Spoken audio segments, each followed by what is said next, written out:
You're about to listen to TADPOG. Tyler and Dave play old games. It's a comedy video game podcast. We would like to stress that the hosts are not experts and are really just very crass commentators. Seriously, this is an explicit podcast that happens to talk about video games sometimes. So please enjoy this pretty okay podcast with Tyler and Dave.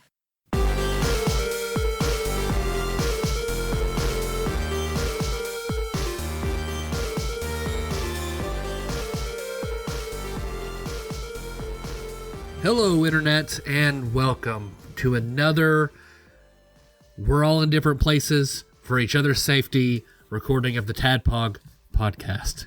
It's a little homespun artisanal show where three old guys, we'll talk about old games. We always do at some point. So what's up, guys? Oh, living the dream. Dave, are you also living dreams? Yeah, I live dreams. That's what it says on my business card. It says David Moore fucks hard and lives dreams. I had them printed at Office Depot. They were not happy about it. It's like that time I called the Great Cookie Company and asked for a cookie cake that just said fuck. They were going to do it, but they were not happy about it. Sir, you're going to need a noun behind that verb or we will not do it. What do you fuck exactly? Do you fuck tits? What do you fuck? We have to know. That depends on if we'll do it or not. All right. Let's consult the Great Cookie Chart. We can use it as an intensifier, but not a verb. Yeah, that's right. I'm doing okay. So how you feeling? I feel fine. I'm told that I'm still probably contagious. So, hey, other than that, I've probably got a lot of dead virus antigens hanging out in my nostrils. So, but I'm okay. I feel fine. Thank you for asking. Looking forward to recording with you guys in person again. And I think that'll be a lot of fun. Agreed. But can't do that this week. I'm ready for that too. And I want to thank the listeners for hanging in there with us. I know that it's always kind of tough when we have to do stuff like this. But I think it's really important to keep doing the show every week. So to keep that momentum going, this is kind of like the only way that we can do it right now. So, which is good. I like talking to you guys. So, I mean, even though we can't meet in person, it's still been nice. Yeah, and then on the Discord, I mean, there was plenty of good response to the last episode. Everybody was discussing their top 5 and, favorite characters. So it still went over well. Yeah. It's all good. Yeah. I'm pleased. I'm pleased with how it went. Agreed. Well, since then, what have you guys been up to? Oh, nothing really. So I got a couple of things I was thinking about today. I got a pizza for supper tonight, and I got it at Domino's, and they're cross promoting right now with the new season of Stranger Things, which is coming out like next week, I think, for like Memorial Day weekend or whatever. And I drive up to the window, and they hand me the box, and it's the box from the 80s, like. Oh, has nice. the great big domino on it, and it just says Domino's Pizza. Of course, it's got a QR code for the Stranger Things promotion, which kind of ruins it, but that just made me so happy I had to talk about it. But yeah, I need to look that up. We had, I don't know if anyone, I don't know who saw this in the Discord. I was watching a TikTok recently, and I found one with this guy who was reviewing like generic or like knockoff AirPod Max or whatever, the big headphones that Apple makes that are like $500. And he linked them to this website, and they were pretty much identical. And so I got on the website and I saw where they had these AirPod 3, an AirPod 3 with this like charging case and stuff. It's like, they're like $269 normally. They had these listed for $27. And I thought, okay, all I've got to lose by trying to buy these things is $27. So I went ahead and I ordered them. And they came in the other day. First of all, the way it was wrapped, the box was literally wrapped in bubble wrap, and then they just did packing tape around the bubble wrap. I thought, okay, we're off to a really great start. Yeah, that's how I ship video games to people. Inside the wrapper, once I finally got it off, is this teal green box. And for anyone that's on the Discord, if you scroll up in the general chat and honk channel, you'll see the box. It says on it T200 auto power on, auto pairing 5.0. With the picture of the most awful looking AirPods, like earbuds I've ever seen in my life.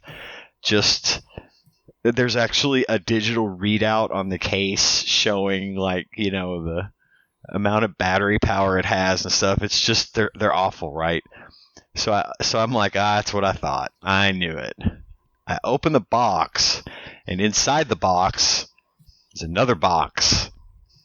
This box is white, and it says AirPods on it. And I took it out and looked.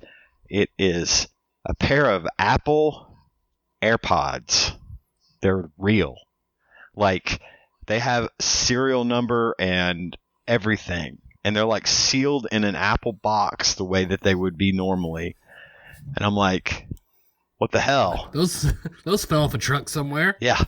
I'm like, what the hell? I open them up. They pair up to my phone. They register as AirPods. They're like actual AirPods. And so I posted the pictures of them in the Discord, and somebody, and forgive me, whoever you are that said that, I'm too lazy to go back and look. They said that, I guess, apparently Chinese factories, there's a problem with they run all night, and they keep producing more of the product than they were supposed to, and then they keep the surplus and turn around and sell it like dirt cheap on Chinese websites. Oh shit! And he said they're probably actual AirPods. For $27, I am, I don't think they fell off a truck. I think there's probably some questionable legalities here, but it's China, so, they're not going to exactly go try to shut down the website, I don't reckon, because I feel like this has been going on a long time. But it's pretty fucking sweet. So now I'm just telling our audience this story because I'm telling everybody this story because this is the first time I've felt genuine surprise in a very long time. Yeah. Not since everyone gifted you that record.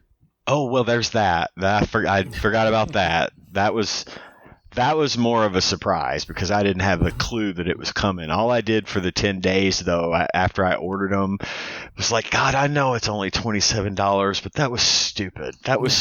I could have put gas in my truck, whatever. But then they came, and I was like, oh, okay, I'm good.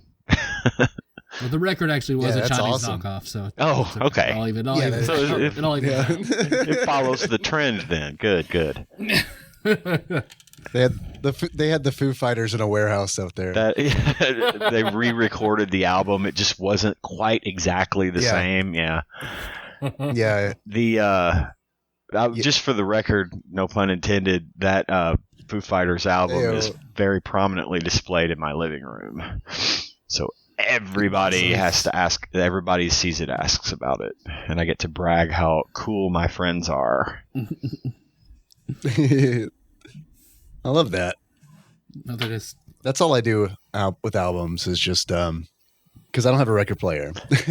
So all I do with albums are just art, essentially. We do have one, but it's not very good, and I'm afraid it'll do more damage to the record. Like I played it once just to hear it, but I'm not going to put it on that record player again.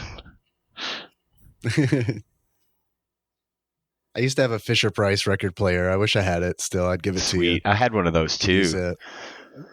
I used to drive my parents crazy listening to the soundtrack from Dumbo, Walt Disney's Dumbo. Yeah. Man, I'm so glad it was a Disney album, because the one that I would drive my parents crazy with was there's this Disney Christmas album, and I think there was a Dolly Parton song Oh on boy. there. Maybe it didn't drive them crazy, but I think it was Dolly Parton, like Winter Wonderland. And then like I also had like a whole bunch of these like, like the real like cheap records that are like real tiny and like made out of essentially like floppy plastic. Yes. I had a bunch of those too. Nice. No, but I'm very happy you got excited to pay a lot more for the AirPods about the girls. That's pretty awesome. Yeah, I could give you the site. I was about to say. I actually linked it on the general chat and the Discord, but maybe we can put it in the show notes. Hell, I don't care. I mean, it's not a secret apparently, because somebody else, and again, I apologize for not remembering who I was talking to. I'm old and I forget things, but I linked the site, and it's called like dhgate.com or something, and I linked it, and the guy's like, oh yeah, I bought stuff off of there instead of eBay. So it's not like the world's best kept secret or anything. It was just the world's best kept secret to me.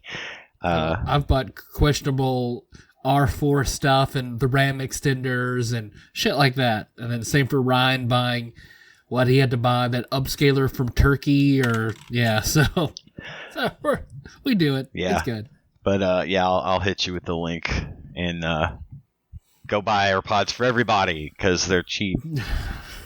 I mean, that's all everyone is getting from me for Christmas this year. Is AirPods. You don't have an iPhone? I don't care.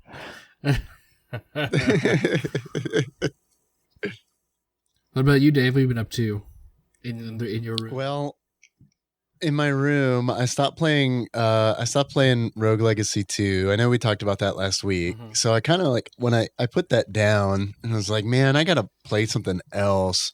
And I picked up my Vita and I was like, what do I have on here? And I was like, I've been meaning to play Persona 4 Golden for a long time. Oh shit. And this is on here. And I really like Persona 4 Golden. I've been playing that game. Yes. And I'm not like super far into it. I'm like 10 hours into it. And I feel like my 10 hours into it is probably like someone else's 4 hours into it, because I'm really just taking my time and like poking around and like checking out a whole bunch of stuff. And it's also like my first real go at a Persona game. So I'm kind of getting used to like all those mechanics, which I really like. I mean, I think it's really exciting. Like it's been, and I think that the story is like, so far, I think the story is really good. I like the whole like Midnight Channel, creepypasta kind of urban legend style. And I like that it's kind of like in a, modern-ish era. And I think it's cool. The one thing that I'm really hesitant about is Persona fusing. That's the thing that I know that I need to do, because like I've already fought a couple bosses where it's like, man, it sure would be good to have some kind of Persona with dark or light attacks, because this is taking forever. I don't know. I'm working up to that. Well, because only for the hero, can you get different personas. Everyone else, you'll eventually recruit a character of each type. Yeah. So I mean, you'll eventually be able to sub in and out your party characters and things like that. Yeah. I just got Yukiko in the party. So like I said, I'm not like super far into it. But I'm enjoying it. I think it's pretty great. That makes me very happy, because it is a fucking great game. And maybe it'll inspire me to give Persona 5 another try when I'm done with it, or maybe I'll try out Persona 3. I don't know. I went right to 3. because I love 4 so much. I was like, I want more of this experience. I just immediately downloaded 3 and went on. I think, yeah, I mean, I can see why. I think it's great. I mean, there are like, I mean, there are days where I'm sitting at work thinking about it. Then it's a great game. Yeah. Yeah. No, it's, I like it. I like it. I have a feeling it's going to take me forever to get through, but I'm trying not to think about that. Because that usually makes me not want to play a game. So I'm trying not to think about how long of a game is and how big of a commitment it is. And, by doing that, I'm actually, allowing myself to enjoy it. Well, yeah, it's good. It's good that you're taking your time and kind of analyzing how you want to spend your time in game, because that's important. Yeah, and I think that's really cool. I remember because we did an episode on Persona 4 in March of 2017. I think it was episode 390. And honestly, I remember not being really sold on it. And not really being sold on the idea of it being an RPG, but also a time management sim. Mm-hmm. But in practice, I really like that a lot, because it feels like there's always something going on in the game. Yep. And that's what I like a lot about it. It's tough for me to put it down because it's there's just one more little thing I can do. There's new books in the bookstore today.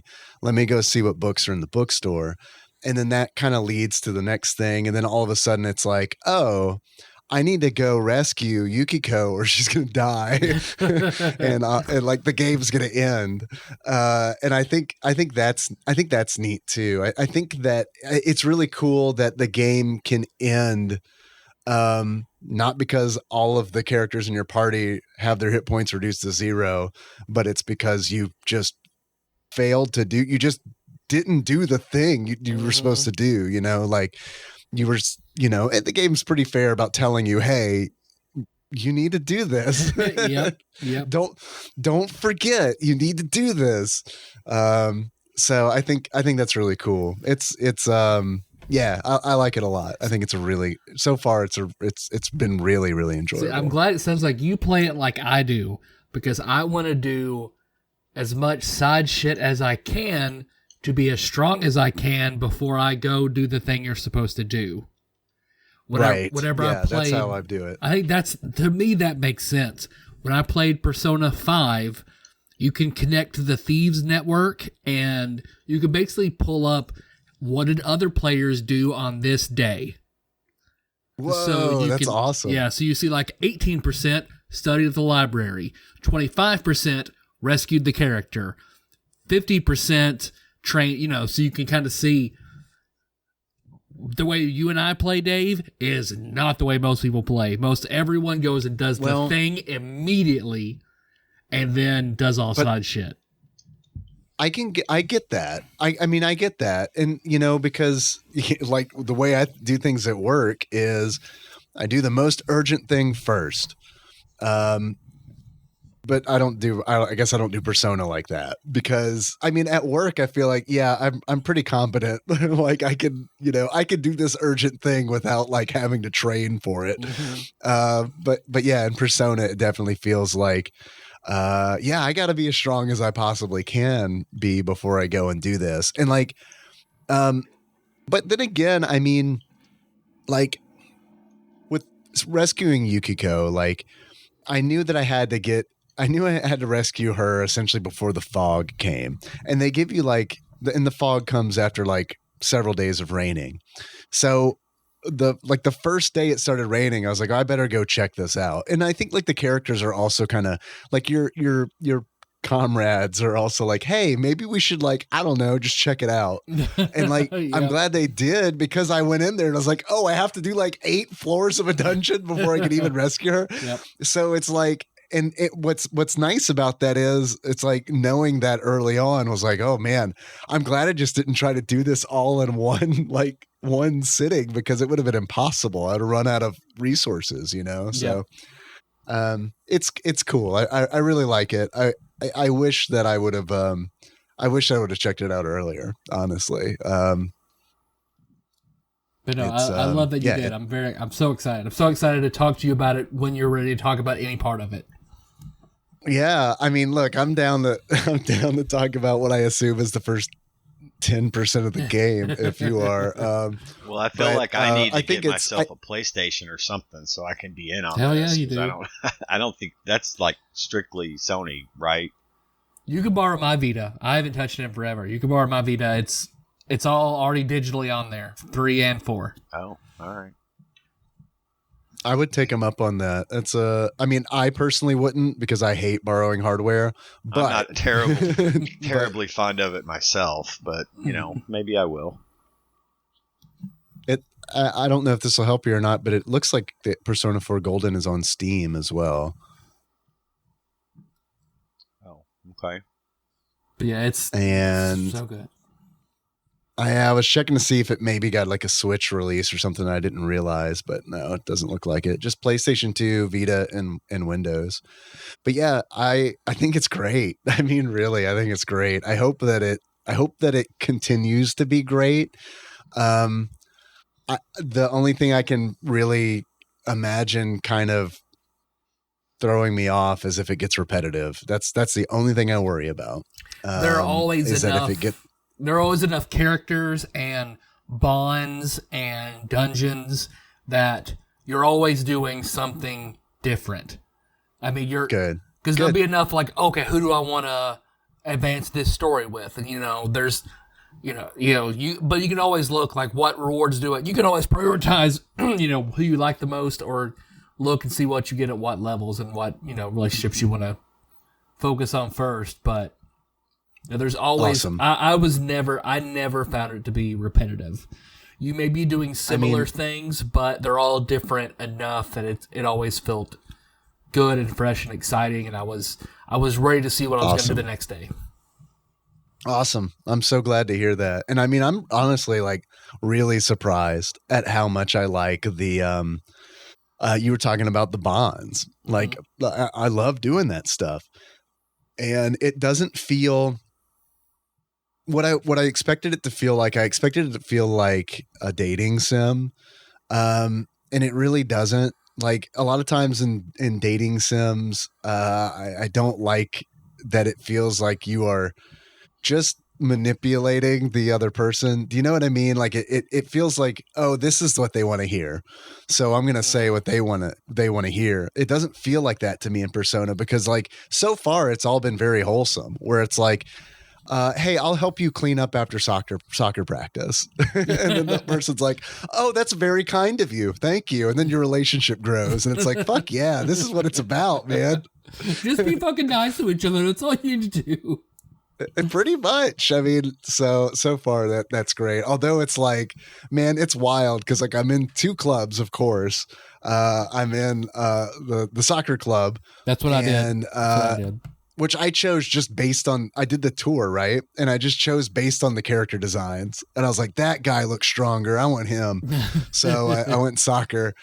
And then I went band for the cultural club. And the only reason I went band is because I was in band in high school. Mm-hmm. I assumed when I had a choice, because you choose between band and drama, I was like, I know Tyler went drama. I did. For sure. I did. Yeah. And I was going to text you and say as much, but I wanted it to be a surprise for recording. Yeah, love it. Yeah. So it's been good. I'm really looking forward to getting back into it tonight. I will say one thing about it, and that is the music is great. Mm-hmm. The music is great. I'm surprised how good it is because it's kind of like, it's poppy, and like it is it's like modern. Those songs and it's modern and it like they're stuck in my head. I'll be like at work or something and I'll be humming like just the town music or something. And it's great. My only complaint is like, I like the music for the Velvet Room. Oh, yeah. But it's also like, I have to turn it down because it's not poppy at all. It's just this like woman, like like chorus, like this female chorus, and it's like those high notes get like really loud, and it's like, okay, I got to turn this down like a couple notches. I'm still trying to work out how to do a Persona D&D game, because I think it would be super fun to do like the normal everyday, like real world. Everybody has Call of Cthulhu character sheets, and we run it based on real life low powered skills. And then like if you're in the Midnight Channel, well, that's when you pull out a D&D character sheet. So your persona is that class that you are, and you would control the fantastical D&D character.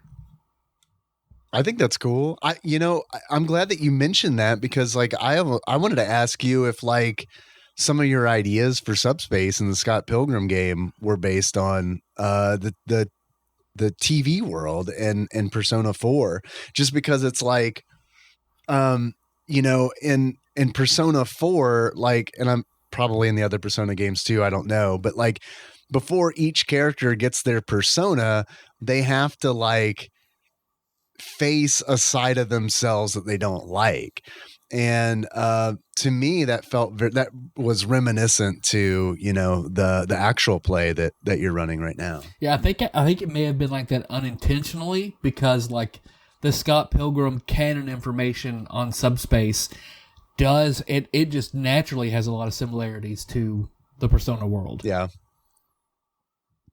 So yeah, it wasn't actually my intention, but I mean, maybe subconsciously, it did, and then just the similarities came out. It's not a criticism by any means. I like that aspect in your game, but and maybe because of that game, because of the Scott Pilgrim game, it's I don't know. It maybe put me in a mindset to really enjoy Persona 4 Golden and like enjoy the TV world and all that. I will say that this has to exist. But if there is not like a DeviantArt version of Teddy from Persona 4 Golden as Peter Griffin, I will eat this. I will eat this Magic 8-Ball in front of me, because like the moment I saw him, I was like, that bear looks like Peter Griffin. Well, don't look it up, because I'm afraid you might see a spoiler. Oh, okay. Involving I'm Teddy. glad you said that. Let me look at DeviantArt. And Family Guy crossover. He becomes Brian. Oh, so close. The only thing I don't like about the Persona series is how they do the games. So, like, there was a Persona 4, and then, like, a year later, they released Persona 4 Golden. But, so Golden has more, like, bonds, I think another character, a bunch of what should be DLC content. Well, you can't download like a DLC for Persona 4. It's a whole new game you have to buy and start from scratch. So that's what made me mad about Persona 5, because I got Persona 5 on release day, didn't get around to playing it because adulthood, and by the time I sat down to play it, well, Persona 4 has Persona 4 Golden, Persona 5 has Persona 5 Royal. So Royal was out, and Choctaw was like, yeah, dude, you need to play Royal because it has a whole nother, like, semester to play through, 2 more characters, different options, and it's like, well, shit, I've already put 120 hours into Persona. So I was like, well, if I ever see it super cheap, like super fucking cheap, I'll get it and start over. It's that good that I would start it over for more content. Check on, I don't know, I have it on PlayStation 5. I don't know what version I have, but it was one of those where I was like, you go to the store and it's like, let's see what's for free. And it's like, oh, Persona 5? Okay. Yep. So I don't know if that's part of like PlayStation Plus or what. So I think that might just be the regular version. Although maybe they'll update it. Maybe they'll update it to Royal eventually. Maybe. But that's the only part that made me sad, because like, oh, I just happened to hear about Persona when Persona 4 Golden was already out, so I didn't have to deal with all that. Yeah. Like I Googled, can Well- you download Royals DLC? No, nope. Sucks for you. Nope. Well, I don't know if Persona 5 is as good as Persona 4 is. It's like if then I might just buy it because I mean, I I really like it. I think it's like really respectful of the players' like intelligence and because there are times like there are so many RPGs I've played where it's like the what kind of irony is it where it's like the characters in the play don't know what's going on but the entire audience does. I can't remember what is that dramatic irony. Like I feel like in a lot of RPGs I play, it's always like that. It's always like, well, I know what's going on, but everybody in this game's a fucking idiot because it's like it's so obvious. But in Persona 4, I love it because it's like a thought will pop in my mind, and then like 2 seconds later, one of the characters is saying that thought, and it's like, hell yeah, nice. That's good. That's very good nice. writing. I like that. I like that they're not dumbing it down. I mean, and that's not to say that it's a stuffy RPG. It's not by any means, but I mean, it just feels like it's really well thought out and well written. And it's like, there are moments in the game already that it's like, there's a lot of heart to it. Like, I mean, when, like I just did a segment where, Yukiko goes to the TV world, I guess, for the first time and gets her glasses because like the characters, when they go into the TV world, have to wear these glasses so that they can see. And like, she has this laughing fit because Teddy, the Peter Griffin of TV world, has made these like glasses that don't work. And they're essentially like the big nose and mustache glasses, you know?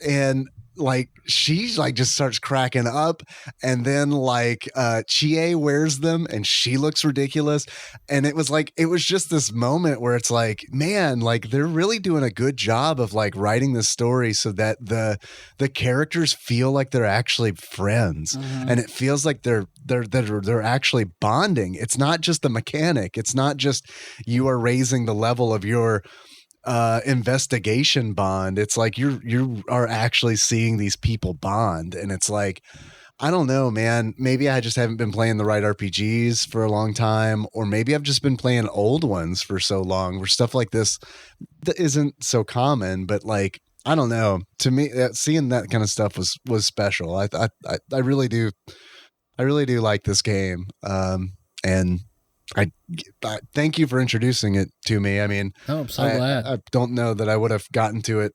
I mean, I know it took me a while. We did an episode on it like it only took a pandemic ago, but yeah, that's right. It only took me catching COVID and not liking Rogue Legacy 2.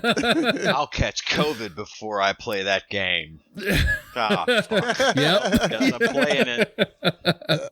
Because it's good because I mean there are like 10 levels of bond you can get to before you completely max out your bond. So it is a gradual story where, you know, you make choices depending on your dialogue, and the, you know, whatever dialogue option you choose are worth more bonding points than the other.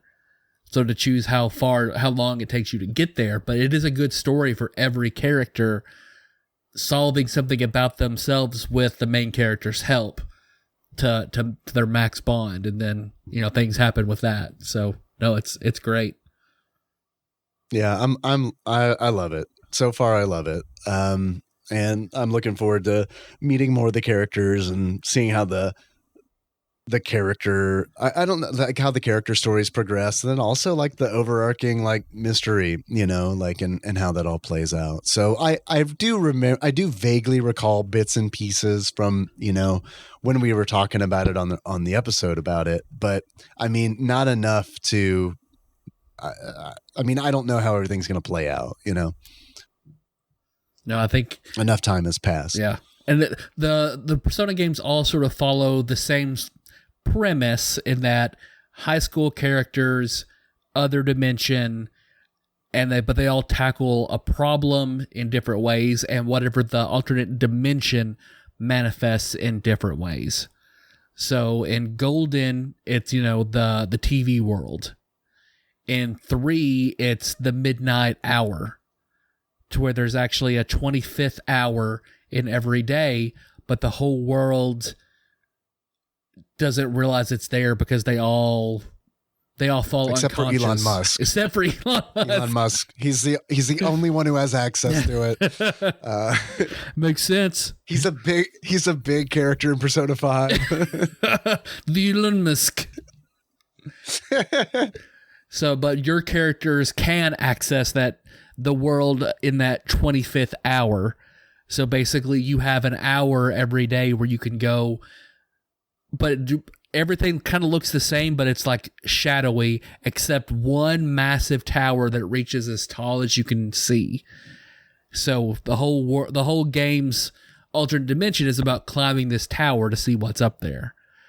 And then, of course, in Persona 5, it's finding these palaces, the alternate dimension where these different people, something has happened to them mentally to where their personality and their issues and their struggles have manifested a huge palace that you have to go explore and break down in order to do something with them.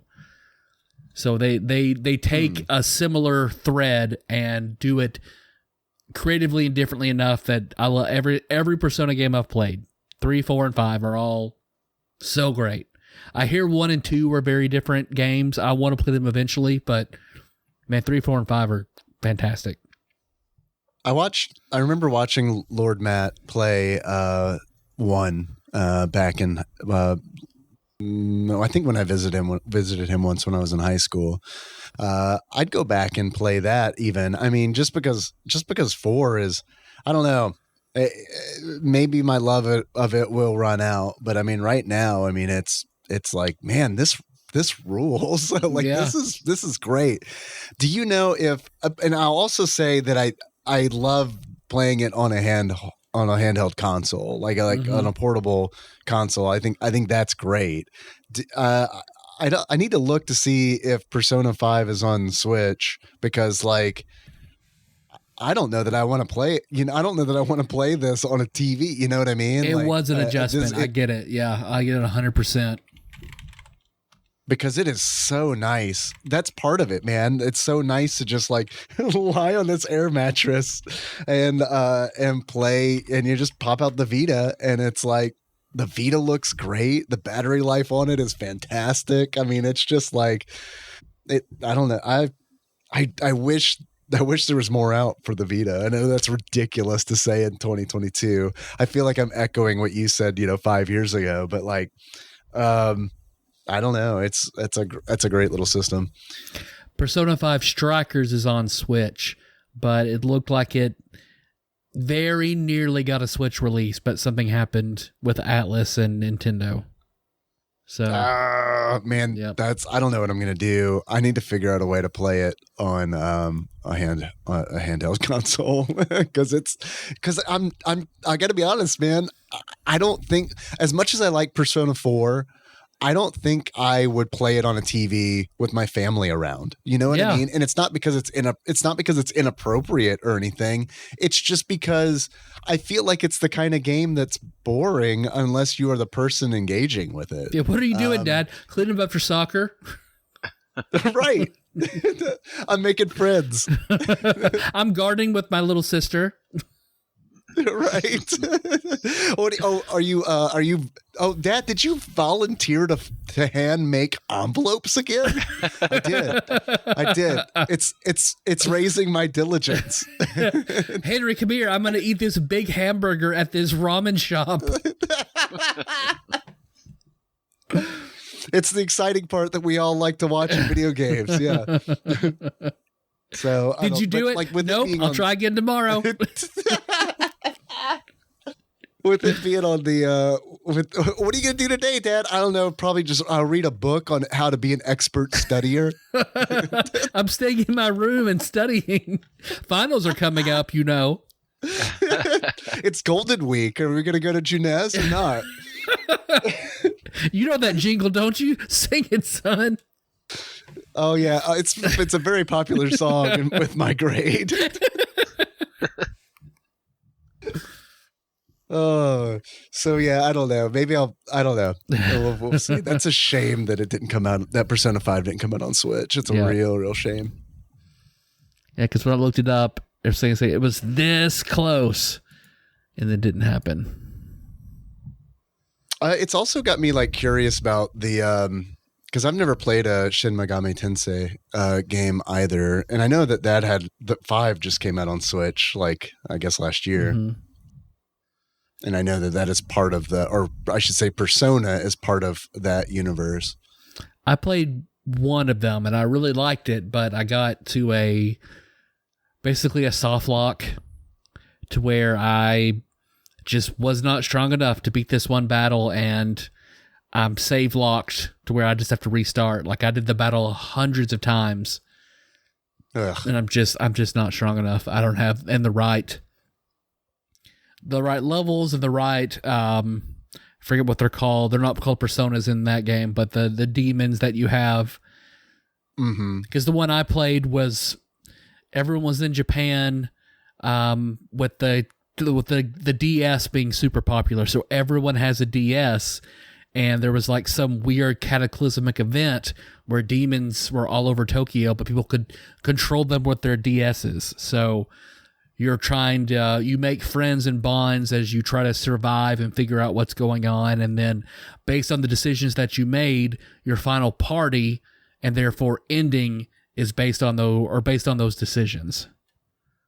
So you'll have, they're like, that's cool. They're like 4 dramatically different parties and endings.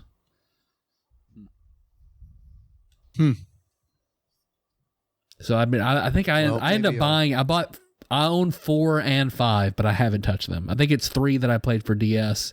I got 4, haven't touched it, and bought 5 and haven't touched it. Maybe I'll get to those.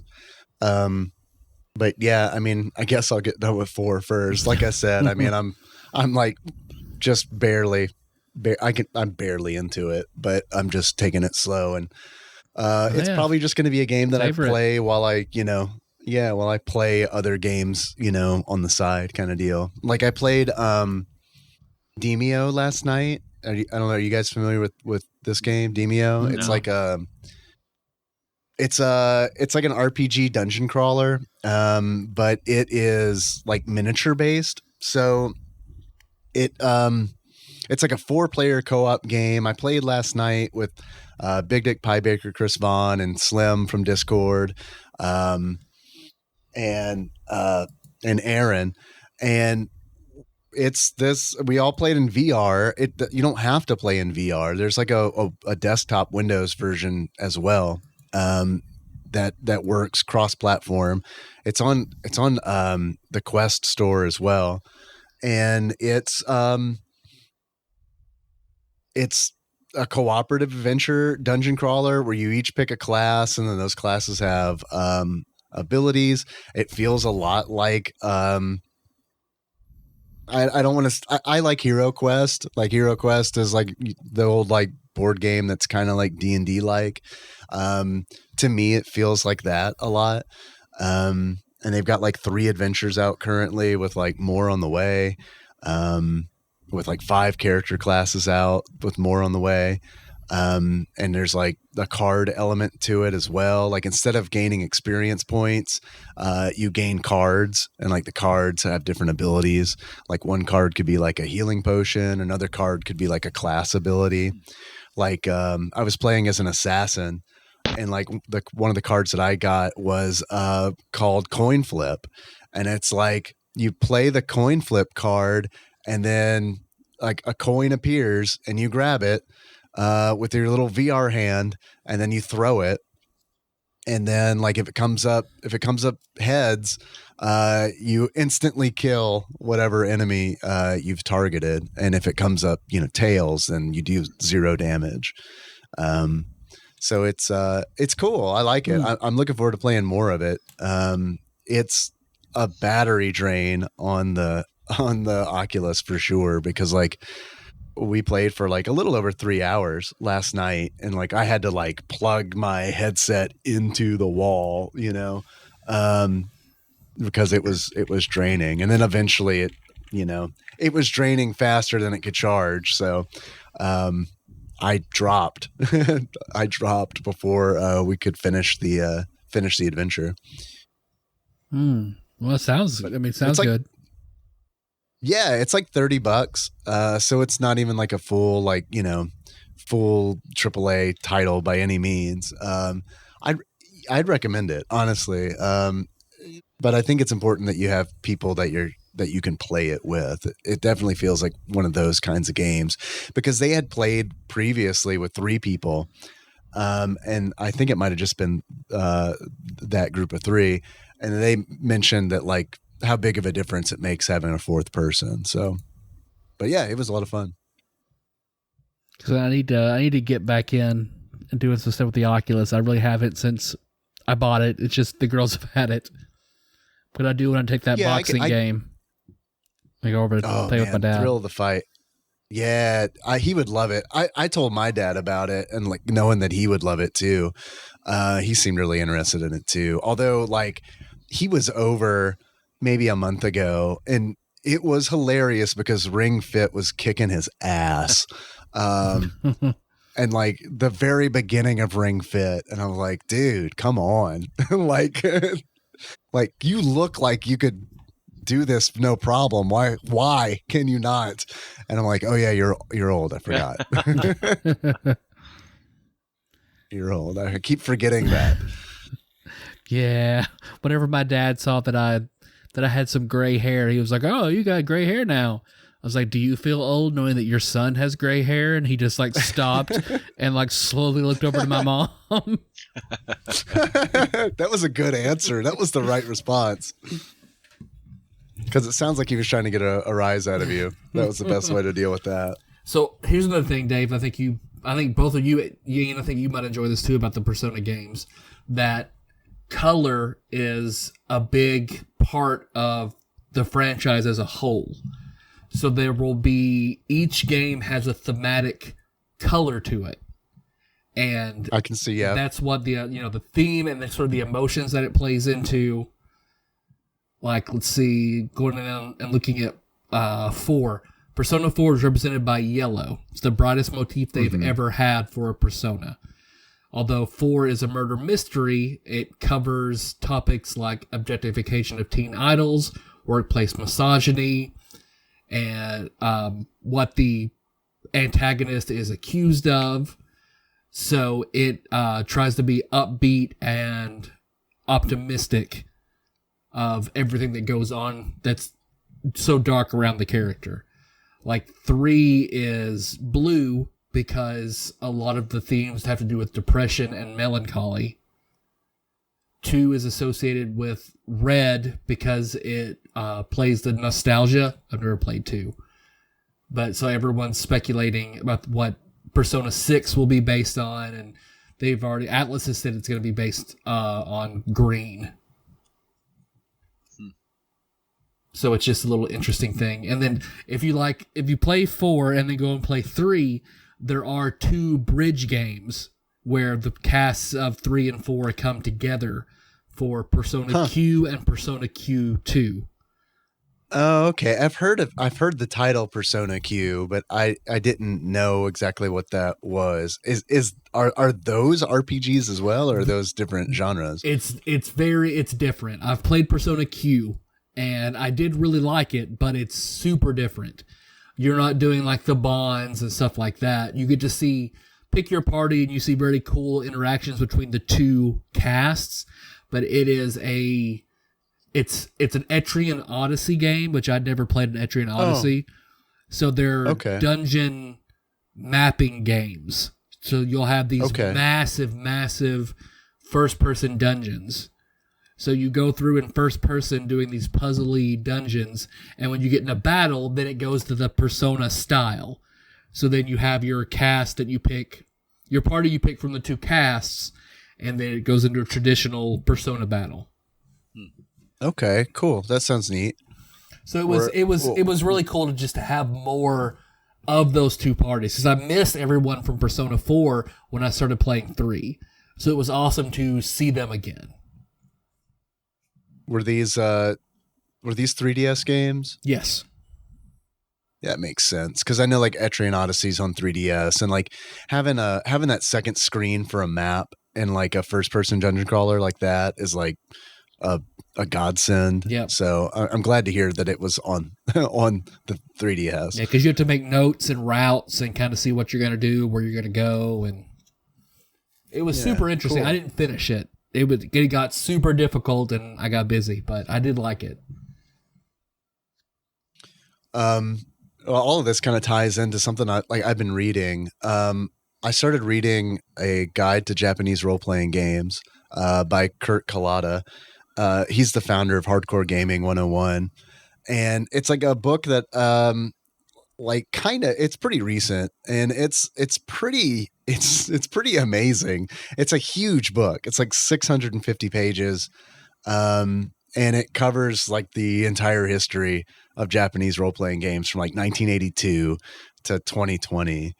And I'm like about 80 pages into it, and it's really interesting. And it's like, they go over he's going over like PC Japanese role-playing games as well, so it's like I'm learning about games that like I never even heard of, and like some of them got like ports to Super Famicom and Famicom and stuff like that, like Emerald Dragon and La Place No Ma, which is like, I think SNES Drunk did a video on that one, where it is like this Lovecraftian horror role-playing game on the Super Famicom.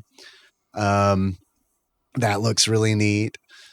So there's some cool stuff out there. I've really been enjoying that book. It's great. If anybody's looking for something to read, highly recommend. No, that does sound good.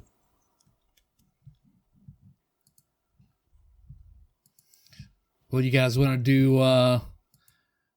Do what I had an idea for, since we were looking for an idea for the episode. Sure. Yeah. What is the idea again? All right. Of course I know what it is, but in case somebody doesn't. So, because we talked about because you had a good point, Dave, the other day when you're like, well, let's talk about our top 5 NES. Well, how can we do it where it's not 60% Mario games? Which, you're right, it probably would end up being. So, I know that we haven't fucked with the randomizer in a while, so I was like, well, let's go scratch that and weaken that seal and pull just enough randomizer out, because I really enjoyed us taking, our favorite, taking our top 5 favorite video game characters, because they were all very different, and kind of discussing why they were our favorite, talking about our favorite things. So the rabbit hole that I fell down, because I just pulled up Wikipedia, and so I start with what's on Wikipedia's front page and find a way to turn that into a question for us to discuss, like, what's your favorite XYZ based on what I see. Click on that, find whatever link looks interesting in that page, click on that, and every page I fall down further in Wikipedia that is more and more random, and a wildly different topic, gets us a wildly different question to discuss. Because I think everybody's, they like the games, they like the role playing, but I think they also just like it when we shoot the shit, talk about us, they get to know our opinions and what we, some things we like, and it spurs good discussion like in other groups. So we'll find out. Well, yeah, we'll see. But I mean, I like it. So I mean, this is like a Wikipedia champagne fountain, it sounds like. Yeah. So when I pulled up Wikipedia, I was like, okay, what's today's featured article? Well, it's about a man named Genocide. You're close. Let's have a witty discussion. Oh no.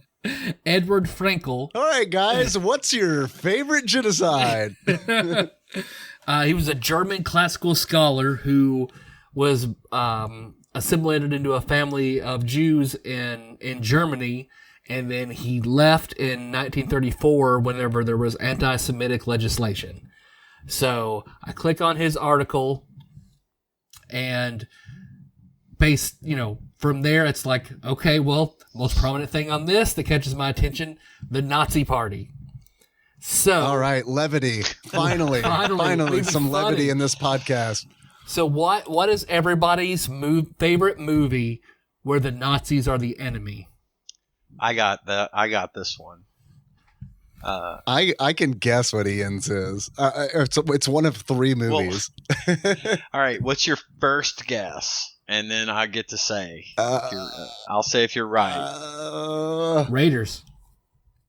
I was gonna say Last Crusade, but Raiders is I don't know. I can't decide. Well, you're both wrong. So it's Inglourious Bastards. See, that's mine. That's mine. Love that movie. Watched it just the other day, actually.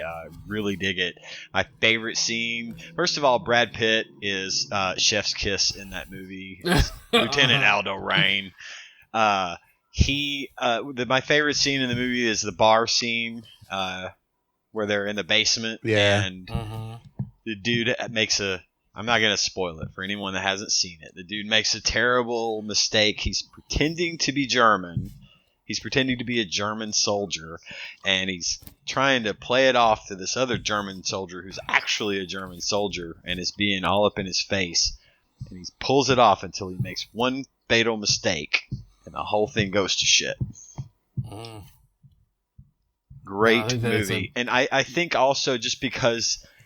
Quentin Tarantino has now done twice 2 movies which I find wonderful because this one and Once Upon a Time in Hollywood, he rewrites the history. Revisionist history. It's revisionist history in a good way.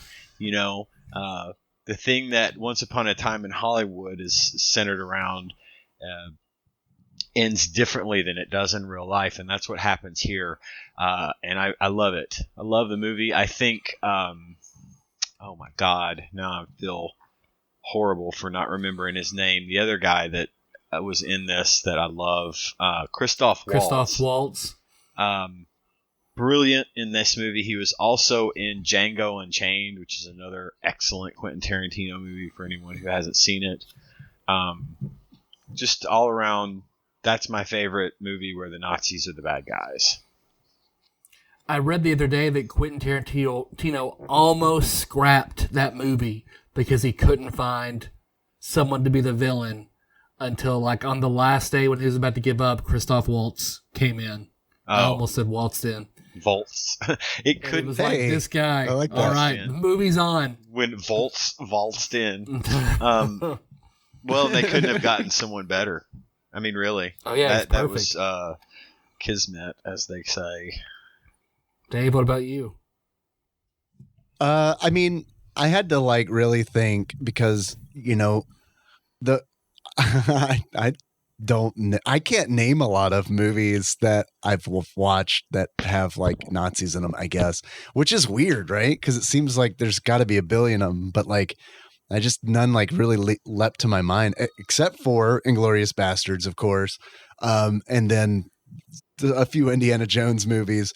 But I'm going to go with Hellboy from 2004. All right, there you go. That's good. That's good. Because I love that movie, and I love that. I love that the villain in that movie with the I can't remember his name, but he's wearing the gas mask and he's essentially got the Baraka knife hands. And gosh, it's been so long since I saw that.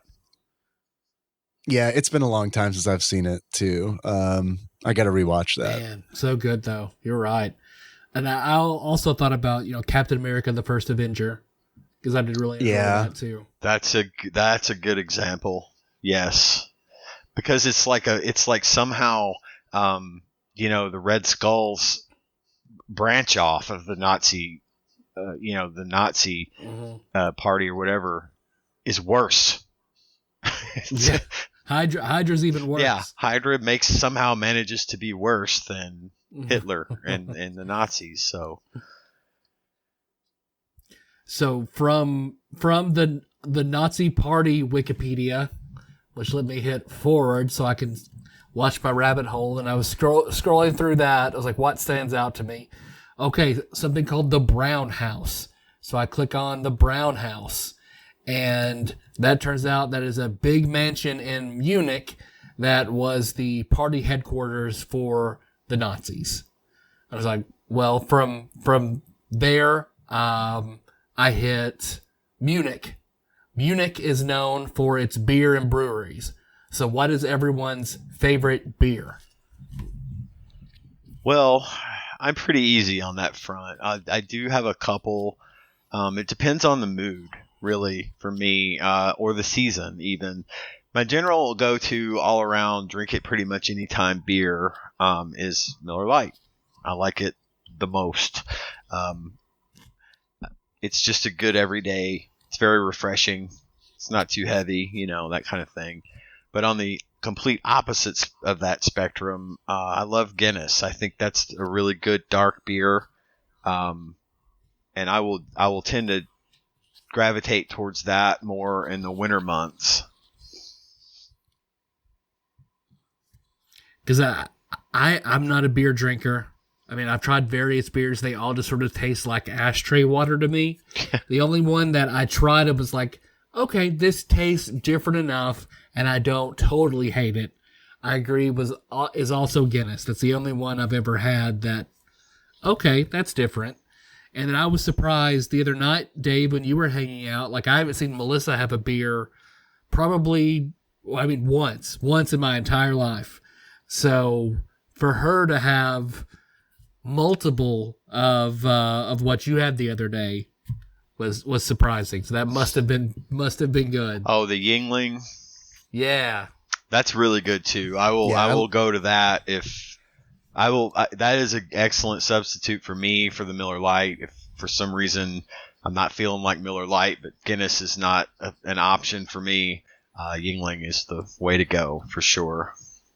We're able to get it in Kentucky now. For the longest time, that was like a treat for me when we would go to Dragon Con, because you could get it in Atlanta, you could get it in Georgia, but there were no distributors here in Kentucky. Oh, I didn't know that. And like we just recently, we got it like, I don't know, I'd say within the last 4 years, something like that. I was really excited when they came here. I think Yingling is I think it's the best domestic beer. I just think it's, to me, I think it's my favorite. America's oldest brewery. It's the best. Yeah, I think they're are they Philadelphia? I think they might be. I'm not sure. I also they're not my favorite though. They're not my favorite of all time beer. I do like a Guinness. I do like a stout. I like oatmeal stouts.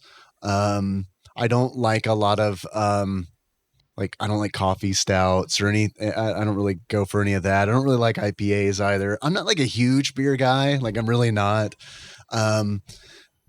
I do like to drink beer, but I'm not super into it. Like I know a lot of people are. I like Newcastle. I like Newcastle Brown Ale. I think that's good.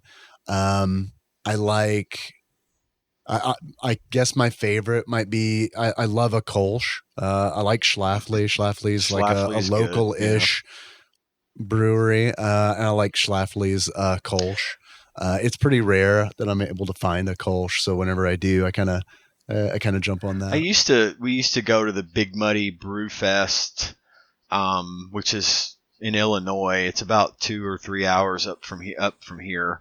And they have it usually I want to say it's in the late summer. And it's just like the brew fest we have here, the Oktoberfest, where they'll set up a bunch of booths and you go and you pay to get in and you get to sample every beer at whatever. And I'm just not, I'm pretty picky. Or it's not that I'm picky, it's that I'm pretty indifferent most of the time. I don't have a taste for beer. I like beer, but I don't care that it's brewed with this or made that way. If it tastes like shit, I won't drink it. And if I like the way it tastes, I will, So those kinds of things, those kind of beer fests and stuff are always sort of lost on me. But I do like going because friends go and we can hang out, and that's always nice. So then from the Munich Wikipedia, the first thing to catch my eye was Oktoberfest. So I'm in the Oktoberfest wiki, looking it over, and I zone in on the toilet and trash section of the Oktoberfest wiki, where I discover that the lines. Of course you did. Yeah. Of course that's where that's where the mind is going to wander. I was thinking about dirndls, and you're thinking about pee pee poo poo. Yeah. Yeah. Of course.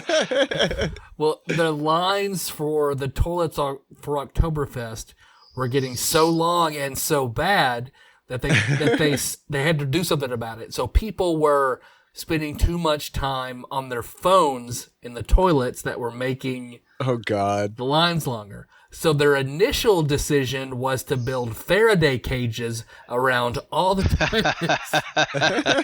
Then you sit in there for 10 Excuse minutes me. and be like, I can't get signal. Is this the line for the toilet, or is this the line for the toilet where I play on my phone?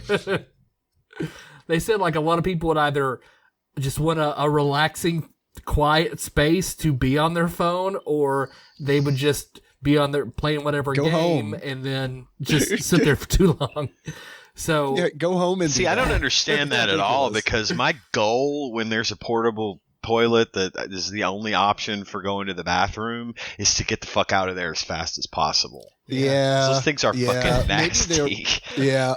Well, maybe theirs were too nice. Well, maybe that was maybe the so. problem. Maybe they need like mid-July Murfreesboro, Tennessee Renaissance Fair, like that. Well, to grade that of, end, porta potties. Yeah, to that end, Paducah has these like really nice porta potties that they'll truck out for like barbecue on the river, and they're like in a trailer, and there's like 3 bathrooms, and they're like really clean, and they're cleaned every so often, every hour, and then there's like sinks and stuff on the outside that you can wash your hands. So, and if that's the case, I could see how people would be, because they're like actual toilets in them, not just like shitholes. You know what I mean?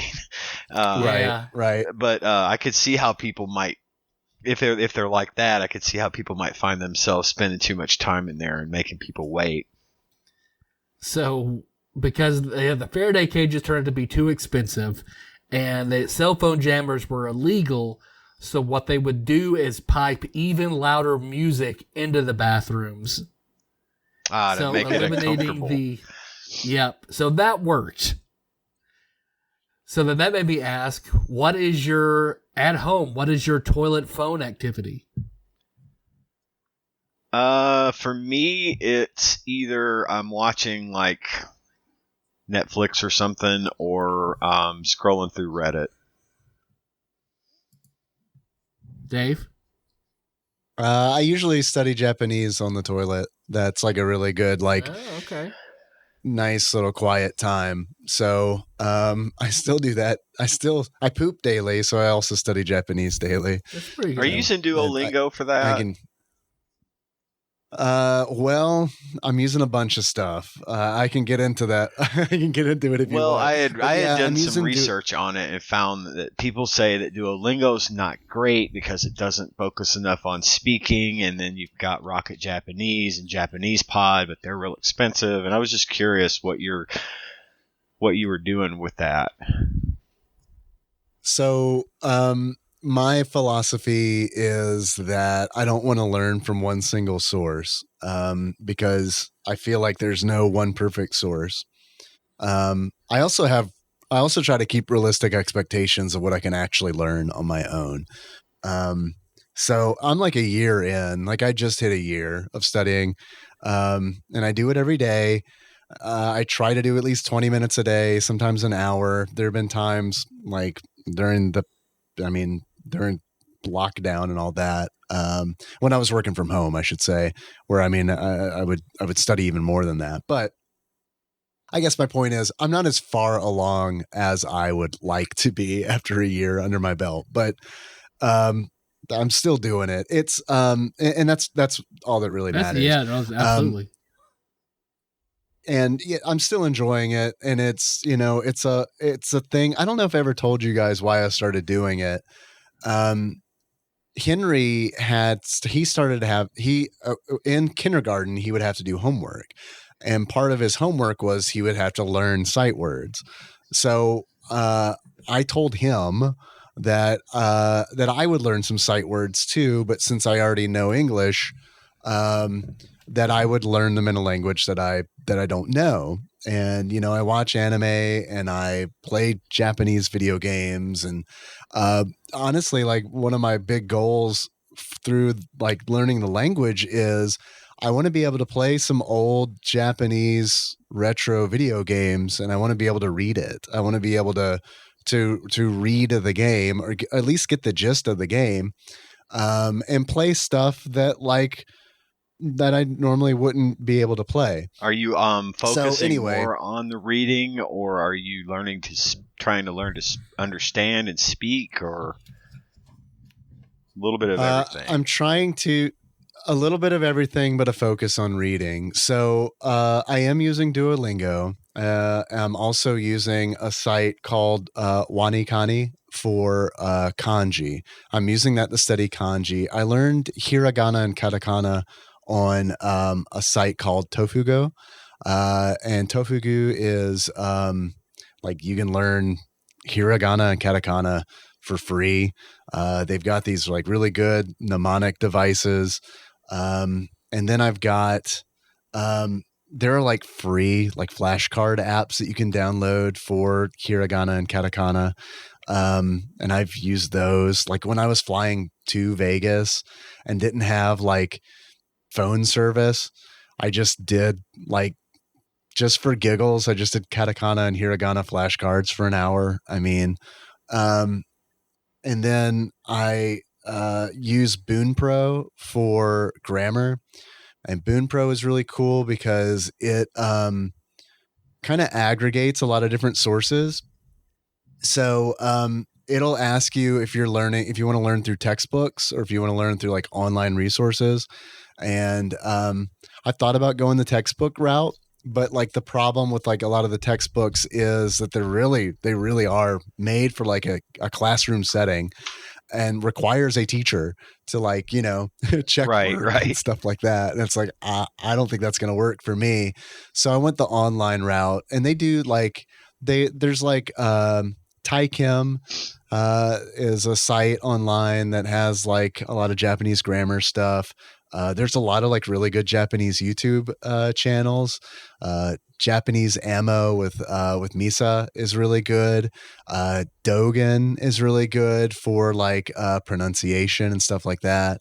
Yuta is really good. He's this Japanese guy who teaches Japanese, and he kind of does it through like anime references and stuff like that. Okay. So I try to use a whole bunch of different stuff. Look, Tyler, you got every single one of those things he just said for the show notes, right? Absolutely. Okay, I figured. I can send them to you if you want. It's I mean, I don't know. It kind of feels like I remember getting the Rosetta Stone, like Japanese CDs or whatever, and like the early 2000s, and feeling like this is impossible. But like now I feel like it's way easier to like at least have resources, because it's like back then I didn't feel like there were enough resources. Now it feels like, okay, there are so many resources. I just need to figure out which ones are, you know, going to be the most effective for me. Okay. Tyler, what about you? Yeah. Man? What do you do on the toilet? Most of the time it's TikTok. I do a little bit of TikTok as well. I left that one out of mine. So TikTok the most, but I do enjoy, it's an old ass phone game that's had tons of recreations called Alchemy. So Alchemy is just, it's a simple puzzle game to where they give you, it starts with just a bunch of like elements. You combine the elements and it gives you something else. Combine like, you know, water and fire and you get steam. Combine earth and water, you get mud. Combine like steam and mud and you get something else. And you build and build and build, and then keep combining these different products that you eventually get up to. You're building robots and spaceships and stuff like that you're picking from all these various elements that you just smash together. Huh. And it's always fun to try and figure out what the logic is to get to the next thing. I may have to try that one. So it's a fun little, 2-minute thing you just turn on, turn off. And it, maintains your progress and whatever elements are on the board that you move around and combine together. So from the Toilet and Trash Wiki of Oktoberfest, I clicked on the Faraday cage, and I'm looking over the Faraday cage wiki, and at the bottom, there's a footnote talking about physicist Kevin Evans. Wait, I'm sorry. I'll dial back. It was Kevin Kevins, I believe is what that is. Physicist Austin Kevin Richards created a Faraday suit that he calls Dr. Megavolt, and it can repel Tesla coil blasts. And he uses it as a performance piece at Burning Man. Okay. So that took me to the Burning Man wiki. So what's your favorite event that you've ever attended? Well, I've never been to like a music festival. I had a chance to go to one, but it was the year that the pandemic started. It was I think it was called Louder Than Life, and Metallica was going to be playing all 3 nights in addition to, all these other really great bands. And we, of course, didn't get to go because they canceled it from the pandemic and all that. They took a break from suing everybody to play music. It's pretty nice. Yeah. It's pretty nice. Honestly, the closest I've ever come to doing anything, I mean, I've been to concerts and stuff, but the closest I've ever come to any sort of like event is prom, is the Louisville Arcade Expo. And that's always my favorite time of the year when we can actually do it. You've been to some awesome concerts, though. I've been to a few. I've been to Guns N' Roses, Metallica. I'm drawing a blank on the others now, but I still think though my favorite like activity that I've done as far as like going to an event is the Arcade Expo. Oh yeah, I love the Expo and Dragon Con.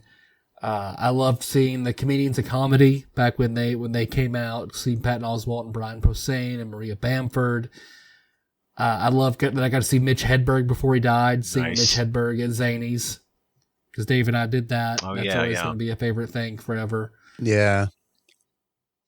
When Melissa and I went to Zanies and saw Nikki Glazer. Nikki Glazer, her set was fantastic. So it's hard to choose from one of those. Definitely all of those. What about you, Dave? I got COVID from that Chris Rock show. Oh, yeah. So, I mean, Chris Rock gave I got Dave that- COVID. I got- Hashtag. I got that going for me. I think the hashtag goes first. Otherwise, it's algebra, I think. I'm not positive. I don't know. That was like, honestly, going to that was a big deal because I don't really do a good job of doing a lot of experiences for myself. Like, I mean, that's a criticism. That's like a self-criticism that I think about that often because like, especially since Henry is born, because it's like we haven't been on a family vacation like since that kid is born. Some of that has to do with the pandemic, but some of it's also like I went on so many of those as a kid, and I mean I'm glad that I went on those on one hand, but on the other hand, like I remember being like kind of miserable from like all that traveling and like I don't know. I love my mom very much, but she's an activity oriented woman. And so like anytime, like I feel like we could never go somewhere and just relax. It was like, all right, we're going to St. Louis. Here's the agenda. These are all the things that we're doing. And if we don't do all of it, I'm going to be upset about it. And she wouldn't say that, You but could like, tell. you witness you witness this stuff as a child, and it's like shit. If one of these things doesn't go right, she's not going to be like angry, but she's going to be sad, which is worse. So, or maybe it's not worse. I don't know. But it's like, it's kind of one of those things. So if I have money, I'm usually like, I'm going to buy a thing. Yeah. As opposed to I'm gonna do a thing. So like going to that Chris Rock concert or that show and getting COVID was like a really big. I'm gonna do this thing. Yeah. Kind of thing for me. No, absolutely. You bringing up your mother being very itinerary based. I get that because my dad was that way, and he'd take us to Disney World or he'd take us here, there, and everywhere. We always had to Clark Griswold it, we're going to make sure we get the most out of every moment. And then Tanya and I, when we got... Sorry, sir, we're closed. The moose out front should have told you. Yeah. Tanya and I went to Disney World together, and it was it's been a while. I think it was the year we got married again. We went to Disney, and we got this package deal where we were there for like 6 days, and damn, we made the mistake of trying to do as much as we could, and planning ahead. So every night we'd come back from the park and we'd be exhausted and we'd be like worn out, but we'd still be like, okay, what are we going to do tomorrow? We haven't seen this, we haven't done that, and we both look back on that now and think, God, why didn't we just relax? Why didn't we just relax? Who gives a shit if we didn't ride every roller coaster and do everything there was to do? So I'm with you on that. I at this point, really don't care all that much about traveling. I'd rather just buy stuff and stay home. Yeah.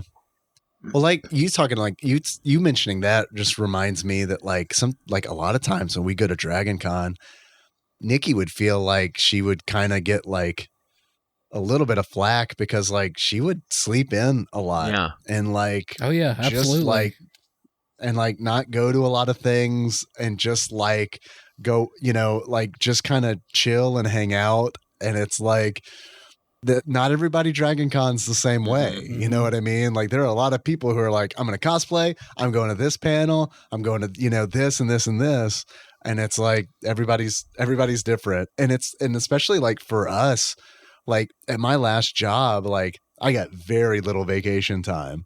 So, I mean, it's like, this is my vacation, right? And it's like, man, if I'm just running myself ragged for like a week, forget about it. I'm not going to enjoy it. I'm not going to feel rejuvenated by the end of this. I'm going to feel exhausted. Yeah, exactly. And then I'm going to be sad because it's like, I don't have any vacation time left to like recover from this. I know that's why it's like I'm with Nikki. I'm gonna sleep in. I'm gonna get up. I'm probably gonna play 6 different 2-hour D&D games, eat at the mall, and I'll see whoever I see if whatever you want to do. Right. Yeah. But that's what I'd also say. Like that's where Melissa has been so wonderful for me.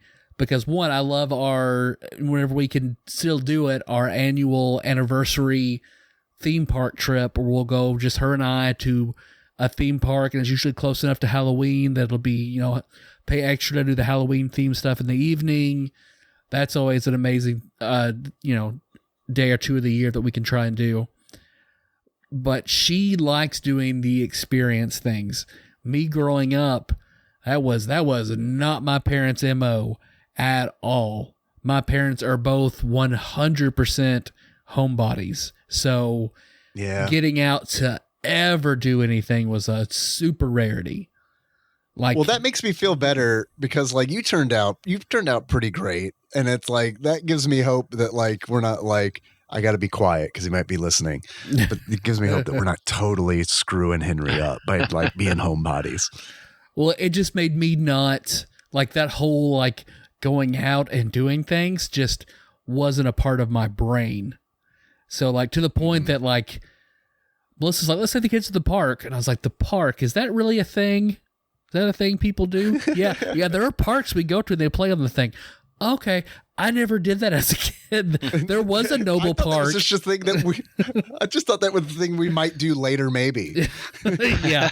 So like, I never asked to go to the park, or my parents, like, I remember going to Noble Park for like a family reunion, and that was like it. So like, we did nothing ever. That's why, I think video games are a big part of my life, because nothing. And I think there's a good equilibrium to meet with that. So I'm glad she's made that. It's still not at all something that comes naturally to me, but I'm glad she's at least showed me that, like, yeah, kids like the park. Yeah, okay, let's do that. Yeah. The park's pretty easy too, honestly. Like, as long as, like, especially if it's like a solo venture, it can be really nice. Cause like sometimes, Nikki will be tired or something, or like she's just been like really busy or something. And it's like, I'm going to take Henry to the park. You take a nap. We'll be gone for like 3 hours, or take a nap, do whatever you want. We'll be back in like 3 hours. He'll be fed and everything. So like, sometimes it's really nice to just go to the park and be like, okay, we're at the park, go play. I'm going to sit on the grass. Yep. Mm-hmm. Yep. and that's all I'm going to do. I'm just going to sit on the grass. I'm going to watch you play. I'm just going to like people watch, and I'm going to drink like some water.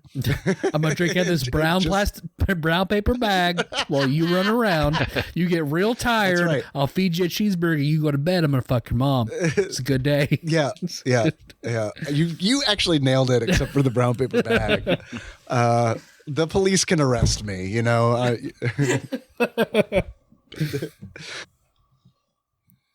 Let's see. So I went from, well, I guess I should also say, like, I do feel like the times that we are raising kids in, it's a very different reality from when we were brought up, because now it's like having both parents having to work full-time jobs. Like, there's also not, there's not time and funds to be going out and doing things like I know a lot of families did when we were younger. Like, it's just not an option.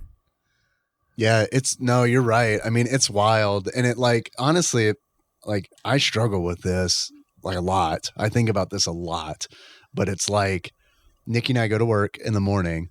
Henry gets dropped off at school early for the before school program so that we can make it to work on time. He goes to the after school program so that he can then be picked up later because we're both working. Mm-hmm. And then like we get home and then there's 2 hours, there's this 2 hour window where it's like we eat, we spend a little bit of time with each other. And then like, he's got to start getting ready for bed. And it's like, man, this is insane that this is what we do every weekday. Yeah. Yeah, but it's just, it's not anybody's fault. It's not, it's not the fault of anybody that's having to live in it. But yeah, no, it makes me feel bad for that kind of thing too. Like, but it's just, I don't know, it's just the reality. So I also can't feel bad that we don't take a big family vacation every year, because it's just also not a thing that's in the cards right now.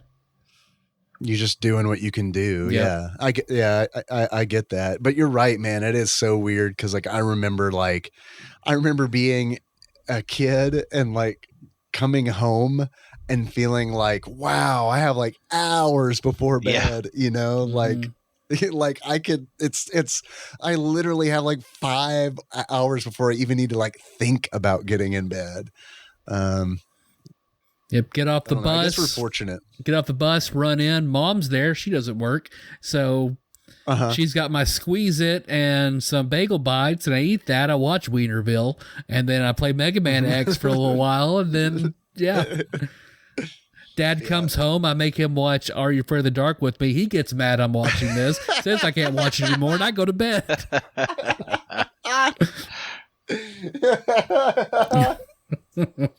Oh, man. Yeah, it's I don't know.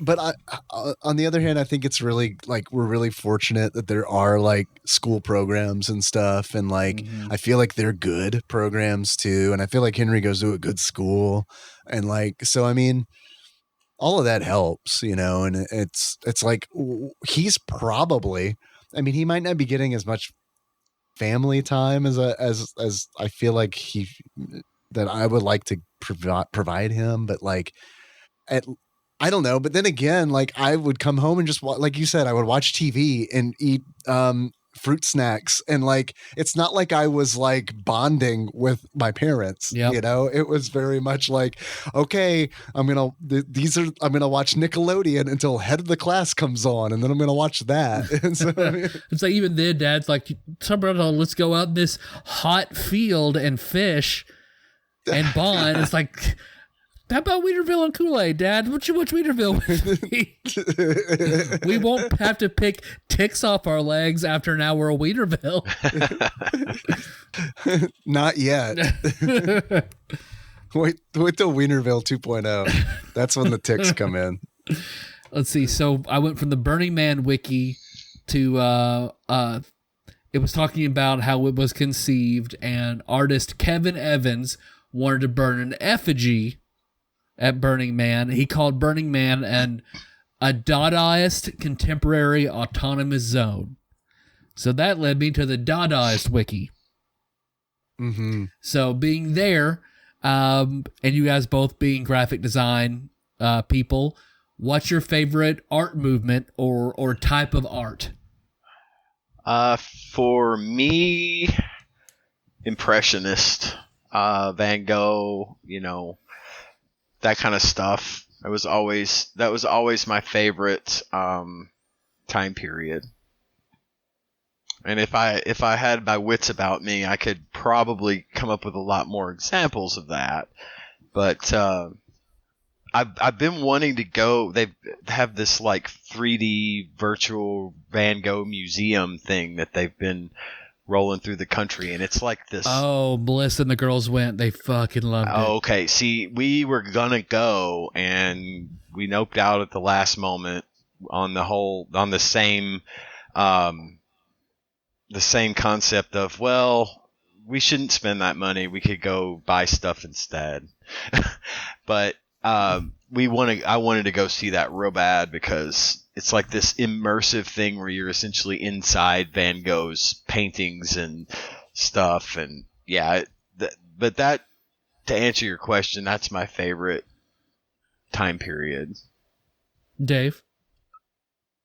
I mean, for me, it is the Dada movement. I love that movement so much. I think it is so absolutely fucking punk rock, especially for like the early 1900s. I love it. I love it that it's just kind of like anti-art, and I think I love things that like expose I guess corruption in institutions, and for that reason I also like deconstructionism as well.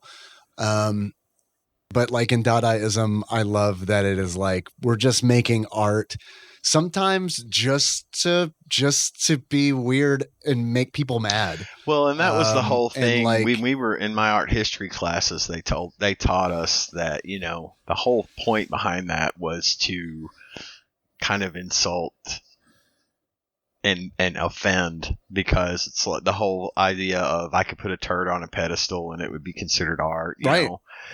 That kind of thing. And then they do that, or because it's like literally it's like here is a toilet, I put it in a museum, don't you like my art? Right. I think that is what was funny is people didn't understand the concept. The people that weren't in the know didn't really understand the concept that we're fucking with you. You know, they were rolling their eyes like, oh my God, that's not art. And the guy's like, yeah, I know. That's the point, you idiot. That's the point. Right. Yeah. So I love it. I think that's by far like my favorite movement. I also like, I don't know, it kind of like, I mean, I like that it exposes that, art is a very personal thing, and it's like just because something is in a museum doesn't mean that it is good art. Right. It that really doesn't matter. All that means is that, a certain type of person, like a curator, has determined that this is art and it belongs in a museum.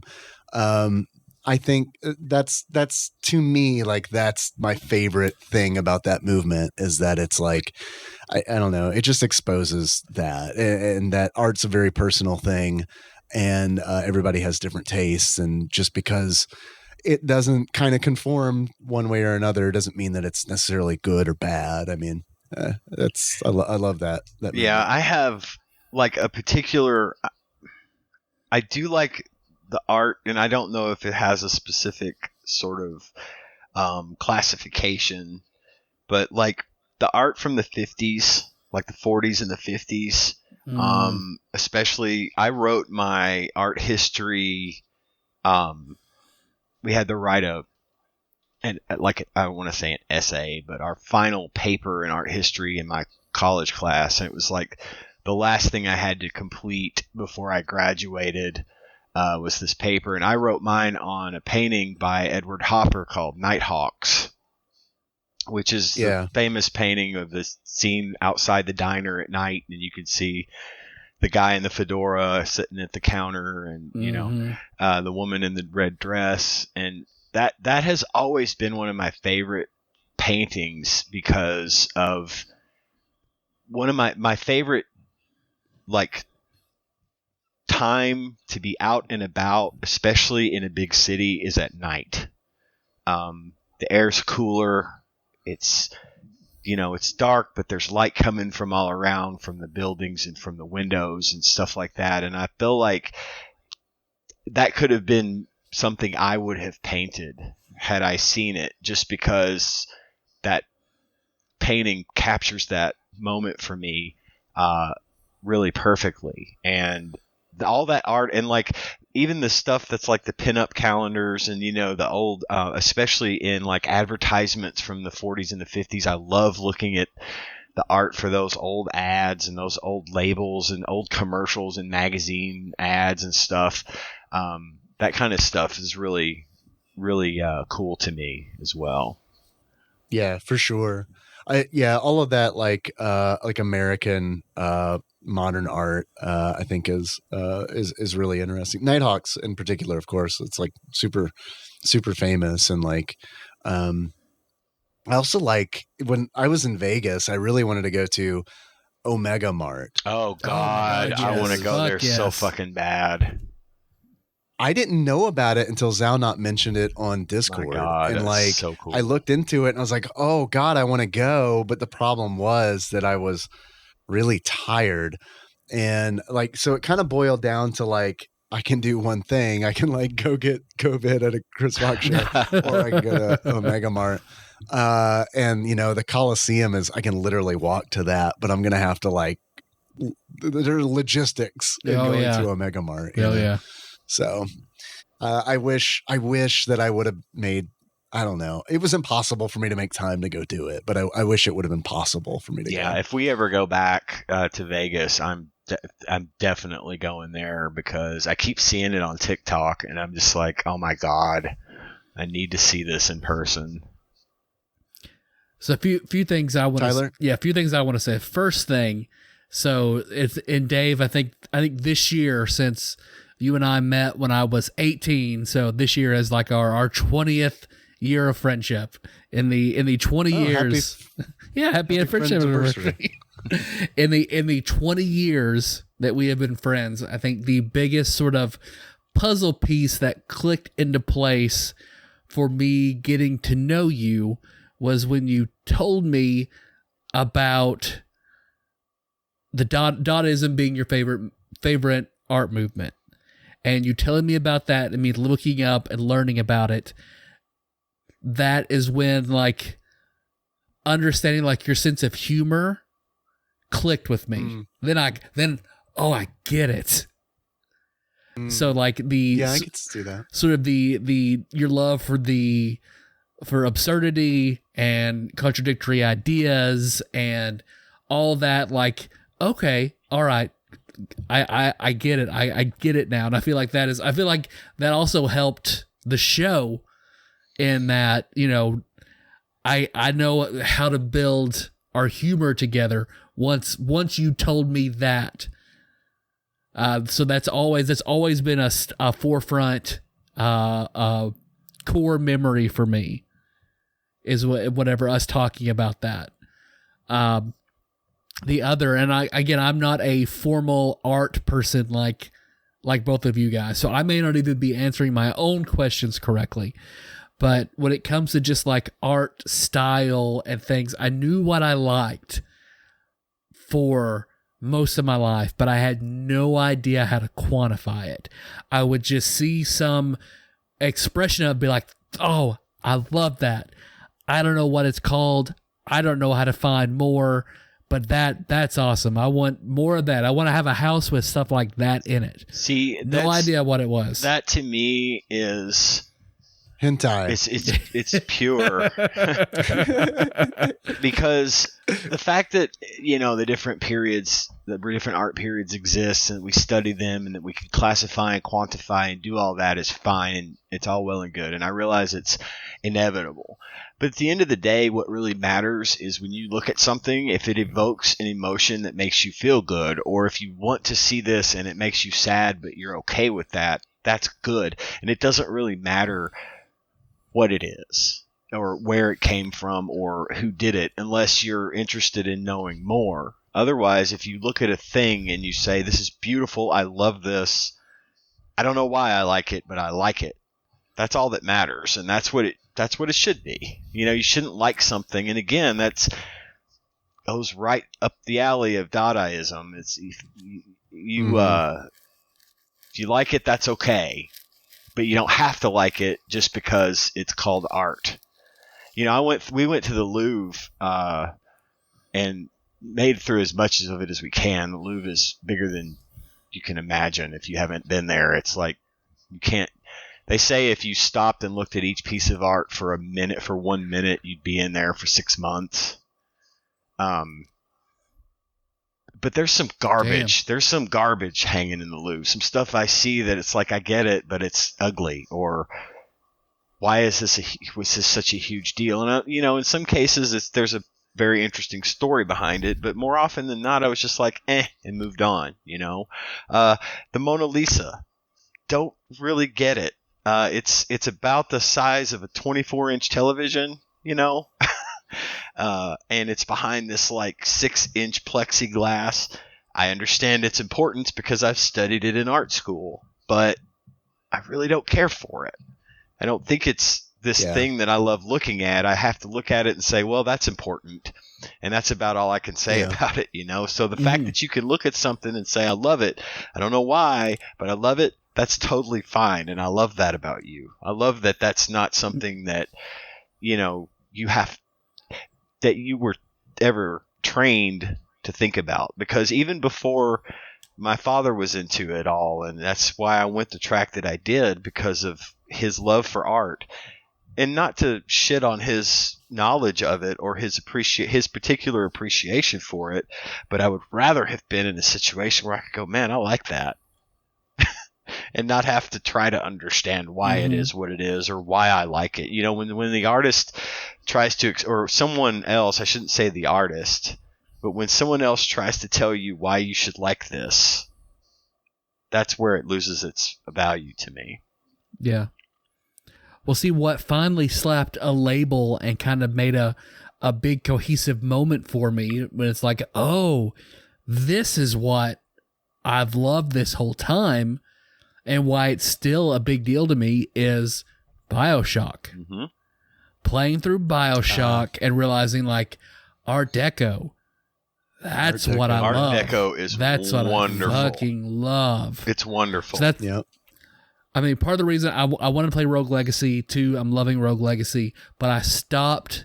It was easier for me to stop the BioShock Infinite DLC because whenever I was walking through Untouched Rapture, it was like, fuck, this is perfect. Yeah.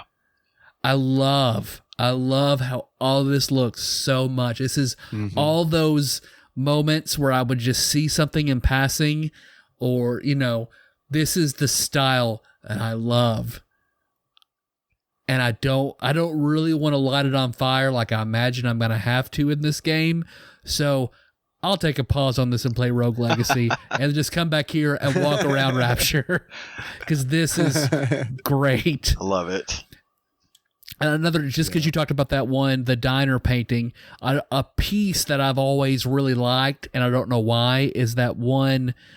It's pointillism, where everyone is like on like a picnic or something. Oh, that's that's Surratt. Yeah.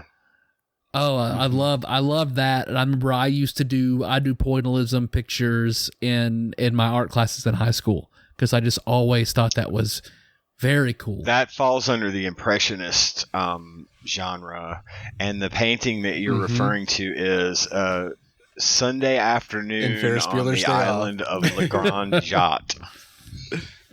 Yep. And it is it's the painting that Cameron has a yes this is not a joke. It's not a joke. Has a real deep connection with in Ferris Bueller's Day Off.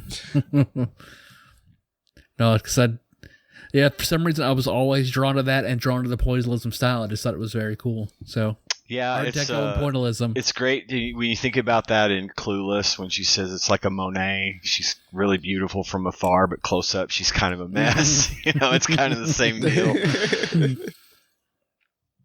I also really like Bauhaus as well. Yeah. Being a designer that really speaks to me. And pop art too. I think the pop art is amazing. There's a lot that's said in pop art that doesn't get said in traditional art.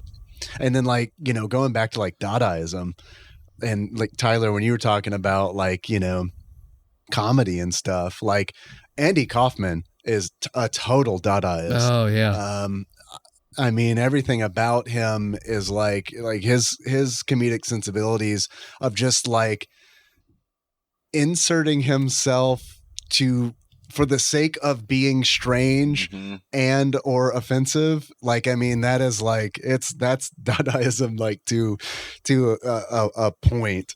And all the stuff with the wrestling and stuff, that is absolute, that is that is Dadaism. Reading the entirety of The Great Gatsby and then taking his audience out for cookies and milk. Yeah. Yeah.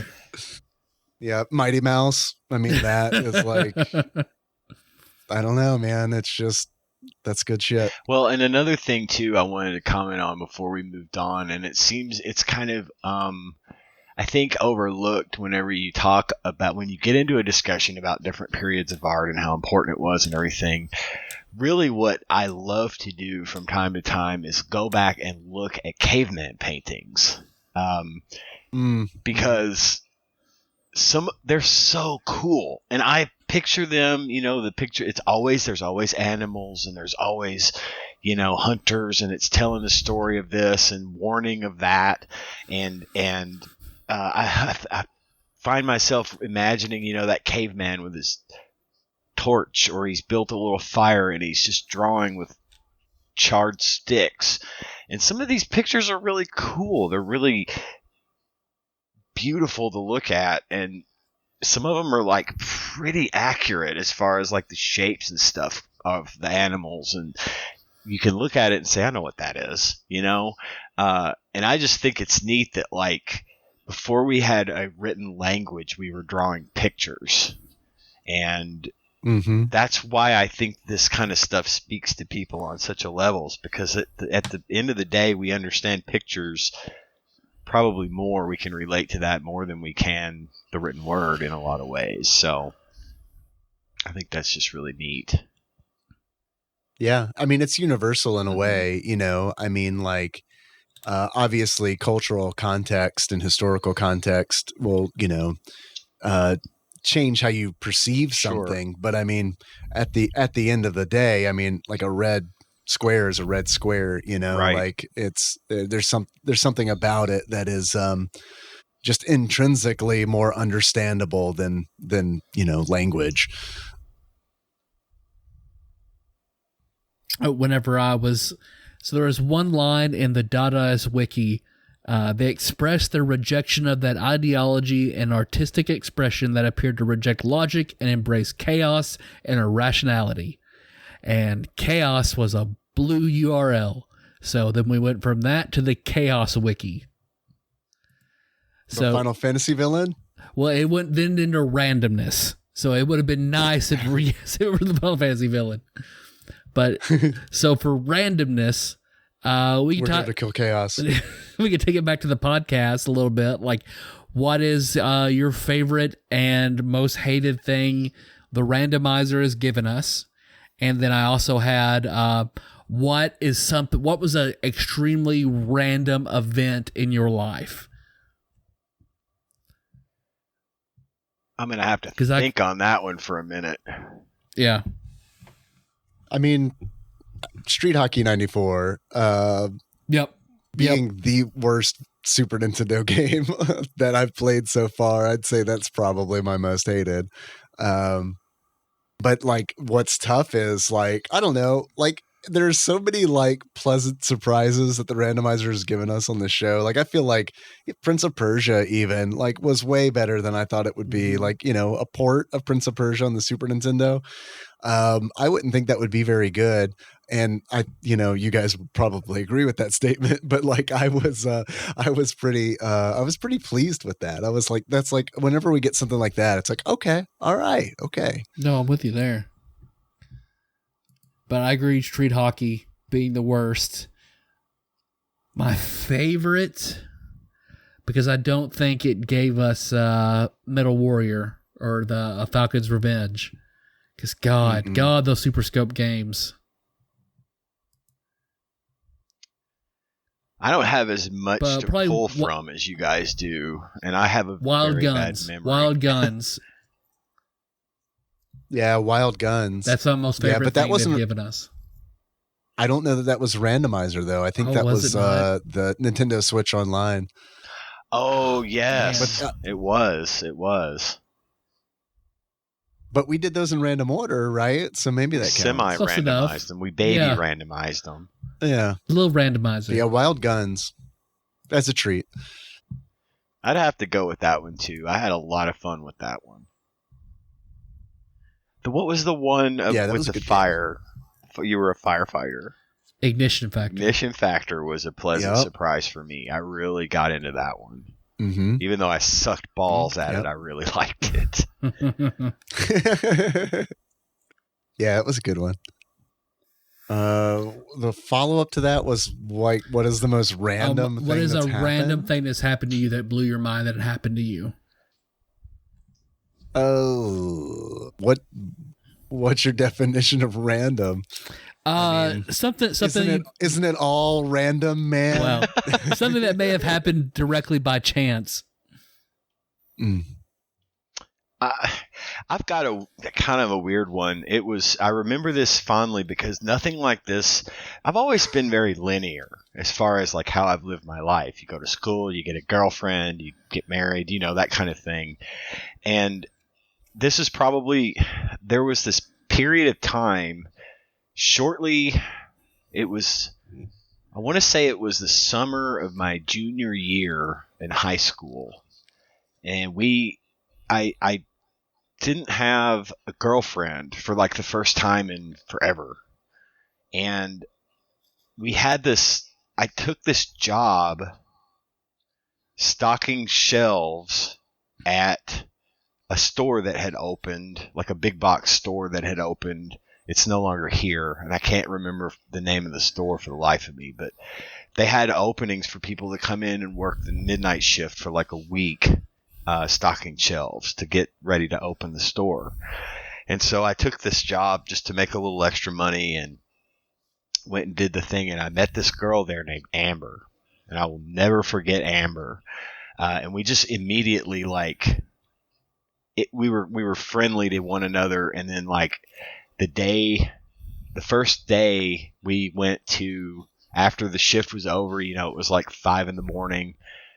We went to Denny's and had breakfast and sat around and smoked cigarettes and talked and drank coffee for like 3 hours. And then we just, after the job was, we never, we kind of messed around a little bit, hit it off really well. And then one day she just vanished. Like she just left. And I never saw her again. I don't have the slightest idea what happened to her. I can't even remember what her last name was. I'm not even sure she told me her last name. But it was very random for me and very unusual for me to just meet a girl and hang out with her and get close and then gone. And I'm not even mad. It was just a really nice week where I got to spend time with this really interesting woman, and then she was just gone. She ghosted me. And I don't say that in a bad way. I just mean she moved or did something else. I don't know. She was kind of a free spirit, and I never really met anybody like her before. And I can probably classify that as one of the more random things that have ever happened to me. I could say the same thing with Melissa, in that our last names happen to kind of coincide to where in school, if we had a class together, we ended up being side by side. And we have had in all of high school, in all of school, middle school, high school, we had 4 classes together that always happened to, be at important times in our lives, and we always sat like right beside each other. I can say the same thing for Josh Nance. I only ever had one class with Josh, and it was first semester, 6th grade, right at elementary school, and we sat directly across from each other, found out we liked Legos, and then became friends, and then never had a class ever again. So it just worked out that one time we just made friends for life in that one semester, and that was it. Nice. I feel like I've already shared on this show before, like the 2 most random things that have probably happened to me. So like this isn't going to be new for anybody, but I mean, that one time we were playing Pokemon Go at the riverfront, and a girl came out of the van, and then everybody in the van started yelling, suck him dry," in unison. Oh, that was so good. So there's that. And then the time I found myself on Reddit on the That Come On Close is a subreddit. good one. That's perfect. That is. just me in the background holding a Diet Coke while a woman shows off her the front of her dress from which her husband just put a big old load on their belly.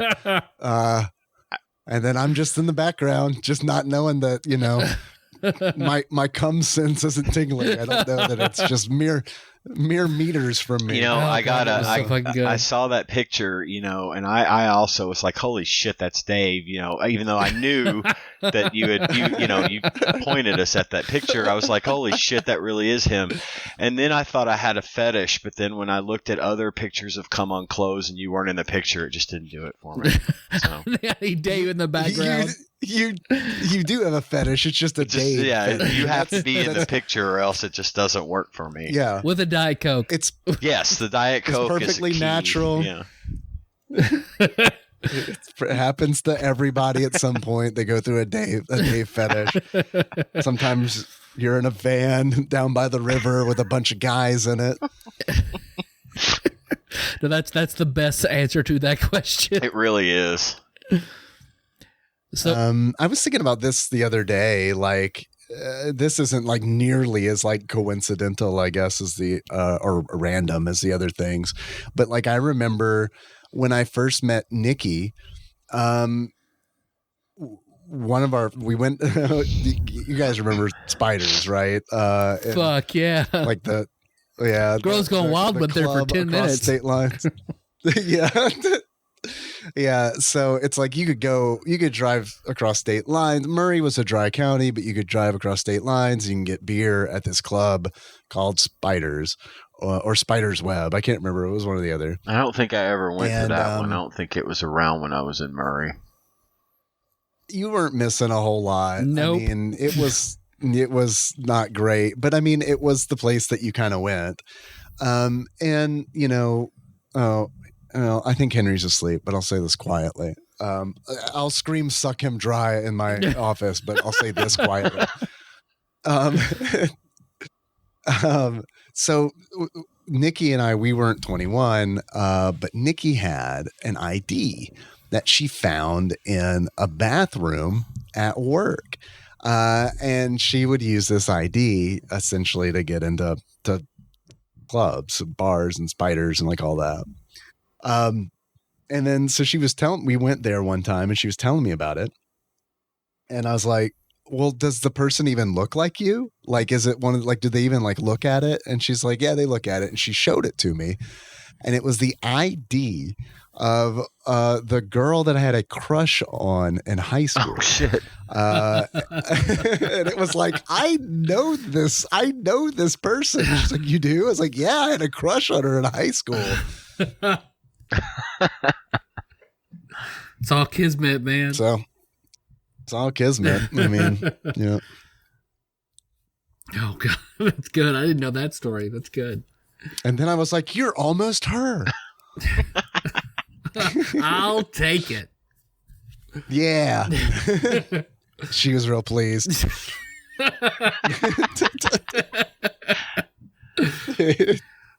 Good enough. You'll have to do. At least you've got her ID. Can you hold that ID up while we're doing it so I can? That's a good idea. That's a good idea right there. Hey Nikki, you still have that ID? I'll ask her tomorrow. Can I have that? So from the Chaos Wiki, I then was linked to the Dice Wiki. So what's the favorite set of dice you've ever had as D&D players? Well, my answer to that's going to be like really short because I didn't buy dice for the first time until we were going to do that. We did that one tabletop that we started over at the other place, the first place where I started hanging out. And that was just a cheap set. And then that's really all the dice I've ever bought. I do like the set that you loaned me to play on the Scott Pilgrim game, though. Real heavy kind of, and they got that kind of fire pattern on them or whatever. I really like those. Choco Chica's Hades dice. Yeah. Because I remember my very first set of dice when we played D&D first semester of my freshman year at Murray State. Ramon had a bunch of dice, so we went through and I wanted to pick something different, so I picked a bubblegum pink D20 with a orange and white speckled percentile die for my D10 because my character had a revolver that did a D10. A blue D6 and a green D4. And that's what I used for a pretty long time. I loved that set. I had a set of pure silver die that were tiny and heavy as fuck. I used them for my... Yeah, because at the time, we gamed on a metal... on the back of a road sign. Oh God, that was quiet. So yeah, it would just thud onto it. I mean, it was like probably about the size of a little smaller than a dime. Every piece of that set, which I'm pretty sure someone who won't be named stole from me whenever he left town. Never saw those again. Yeah, because they were pretty expensive. I got them for my birthday. I loved. Yep. The set I had for Pudge in your game, Dave, that was the cylindrical The fucking set. barrel D20. Yep. God, that motherfucking D20. I hated that thing so much because it was just like, it was always just like, really? I mean, it was like with Miller essentially. Exactly. Same number. It was just like, you just rolled a 17 again. Yep. Yep. Because I also, I mean, it was just constant. That barrel gave me 17s, just like Miller kept rolling 17s. Constantly. Fucking constantly. Yeah. And then, what else stands out to me that I loved? I had a set of, for Warden, my Shifter Barbarian in Josh's game.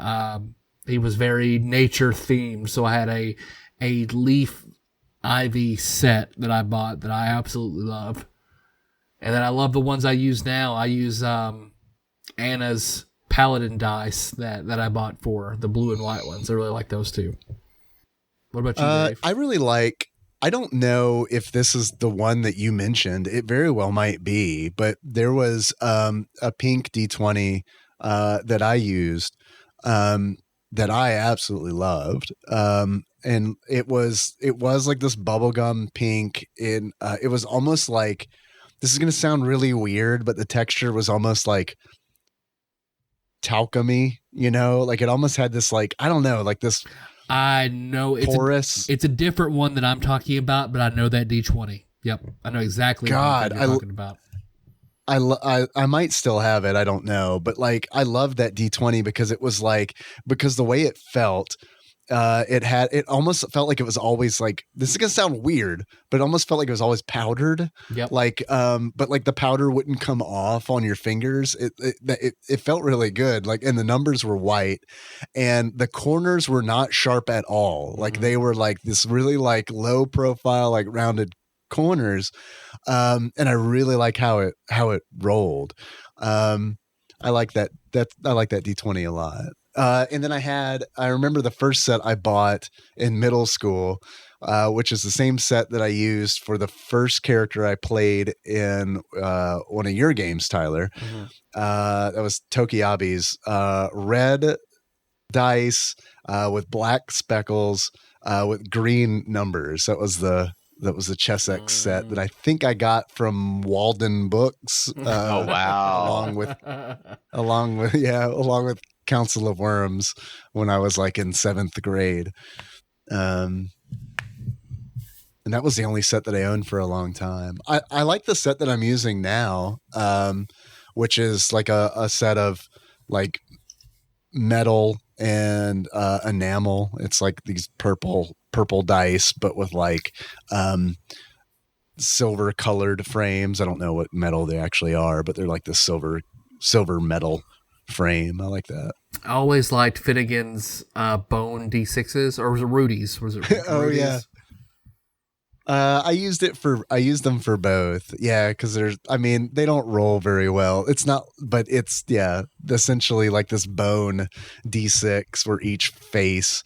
Like the pips on each face are like the eye sockets. So you get these really like weird, like the 6 side looks really weird because it's like this skull with like 6 eye sockets in it. And yeah, that's a fun one. I like that one. Yeah.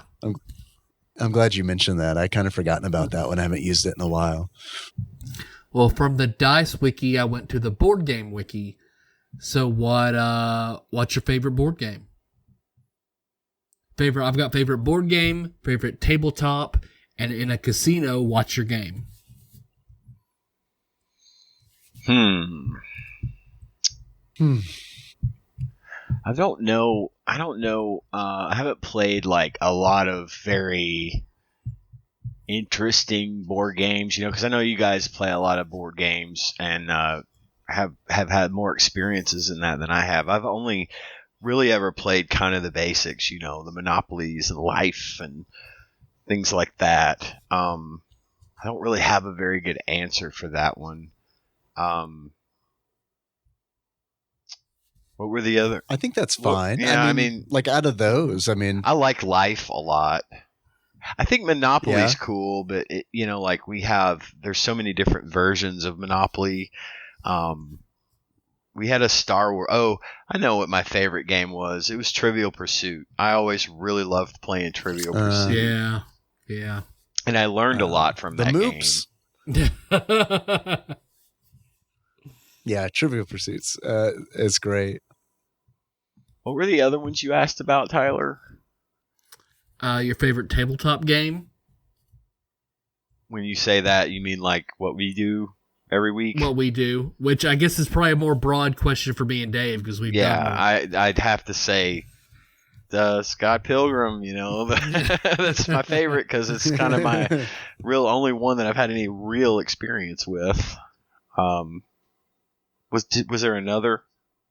And then in a casino, what's your game? Well, I've said before, I've never been much of a casino guy. I don't gamble. But if I did, and the few times I have, I always liked roulette because it's easy to understand and you can just pick red or black and double your money, Mm-hmm. So you got a 50-50 shot. More often than not, you're going to probably break even or come out ahead. Tanya's game was blackjack. She loved it. She had a lot of help from that guy at the casino in Vegas where we won $800. But I'd say for me it would probably be roulette, although I would really like to be able to understand craps because it fascinates me, but I just don't get it. I just have never really understood it. But it's like it always seems so exciting, and you have such a chance to really do well, but I would fail at it because I don't know the first thing about it unless again, to reference Vacation, unless I'm rusty from Vegas Vacation and I just can't lose. I just keep throwing the dice. I don't know what happened here, but I'm winning and that's fine. That's probably how I would be. Right now I'm loving code names. I always want to play code names with the kids, or when we go, if we have like Nicole's game night. I love code names. I really loved that Choose Your Own Adventure board game. I had a blast playing that with everybody. That one did sound fun. Oh man, and it sucks that you eventually you just get a bad ending, so you can't really like win or lose. But I thought that was super fun when we were all doing that. Favorite tabletop game. Dave, your Klingenheim game, that's probably the favorite tabletop I've ever been in. I also love, Ramon's very first game always stands out to me, and Josh's game where I was warden stands out to me, but I just said probably your Klingenheim game is my favorite tabletop. Wow. Thanks. That was fun to run. Until it's just stopped being fun to run. And then I was done with it, but it was, you guys really pushed that story forward. And, that was a lot of fun to run. I like to run games that way where it's just kind of like, a lot of it's improv and a lot of it is just kind of taking suggestions, because like you guys were awesome because you guys would be playing and like you would come up with theories. It was just, I essentially like ran that game like I feel like Lost was written, where it's just like you guys would say like, oh well, maybe this is this way because of this, and then I'd be like, yeah, that's right. Yeah, that's exactly how I planned it. And then you guys would be like, wow, and it's like, oh, yeah, this is fun. But like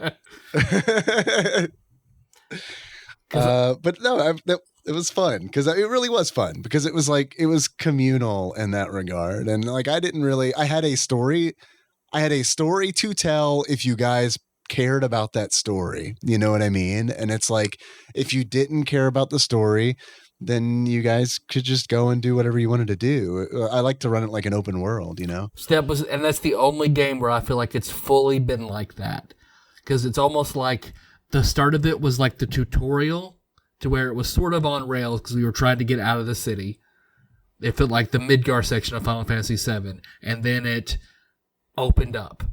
and it was like we all knew our characters and our objectives so well, and each other's characters, that we were able to move, and it was all driven. We weren't waiting for something to happen. You know, that was the amazing thing about it. It was like we were all driven to, all right, I want to go to this guy and do this and do this, and we were all like, that's a good idea. I'm interested in that because of this. And it was, no, that was always, that is absolutely unique in all of the games I've ever played. To be in that situation, and it was amazing. Loved it. It was a great group. It really was. And then, do you have a casino game that you like, Dave?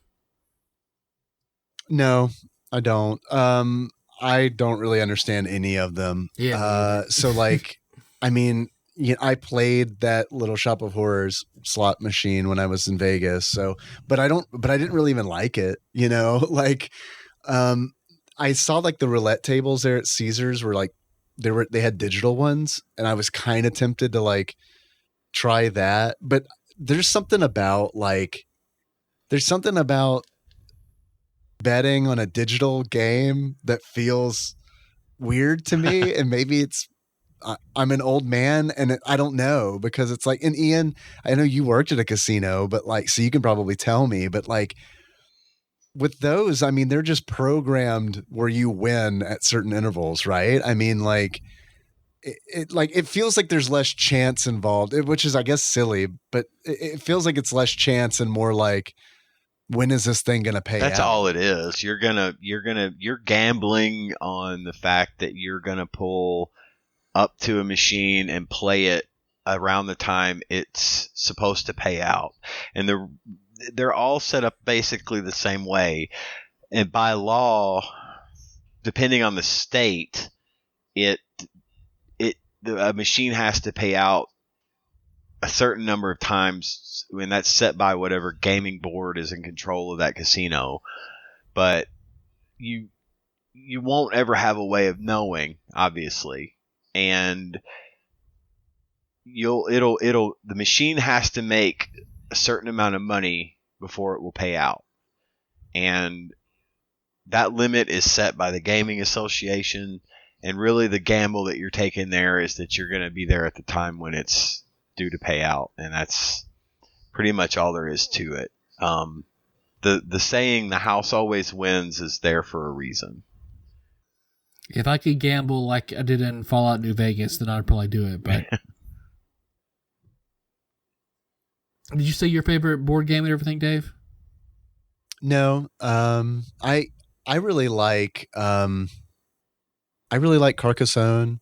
It's like I believe that's a German board game, where you kind of like you take turns placing tiles, and those tiles kind of make different cities, and you have like these little meeples that you can like place, and you earn points that way. It's really laid back. I mean, it can be laid back. I typically play it laid back.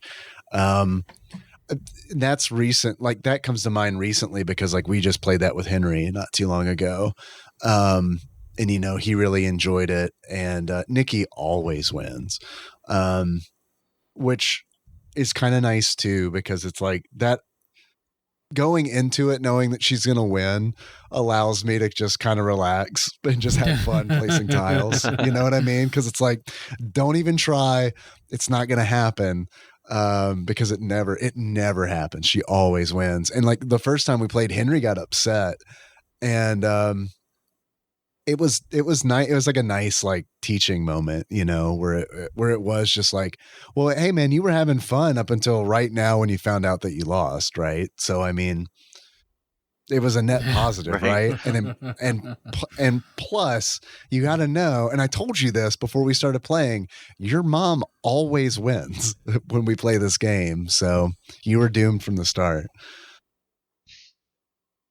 And then, like, as far as like tabletop games go, when you asked that question, specific games didn't necessarily come to mind, and by that I mean like specific campaigns didn't really come to mind. Systems kind of came to mind. I love Morkborg. I think like that is a really fun take on like the old school Renaissance tabletop kind of games, where they can kind of be as like the rules light, and I think that's I don't know, that's nice to play a rules light game sometimes, especially when it's like dictated so much by style, like Morkborg is. I'm in a Forbidden Lands game right now, which is really cool. It's been a really long time since I played a hex crawl, and that's what Forbidden Lands kind of is. It's like this overworld hex crawl, and like the setting is really honestly what makes that game really cool, because like it's like all the like fantasy races were kind of like at war with one another, and then this human sorcerer came through and was essentially just conquering the land, and he was doing it by summoning demons. And then all of a sudden this thing called the blood mist happened, which this sorcerer was blamed for, rightfully so or not, I don't know, we haven't discovered it yet. But like the blood mist just kind of like it's this mist that like if you go into it you die essentially, and it covered the land like, and it forced people into like little pockets and to like these like settlements for like 100 years, and then the game starts when that mist just kind of goes away one day, and people kind of like come out of their little hidey holes and start like poking around.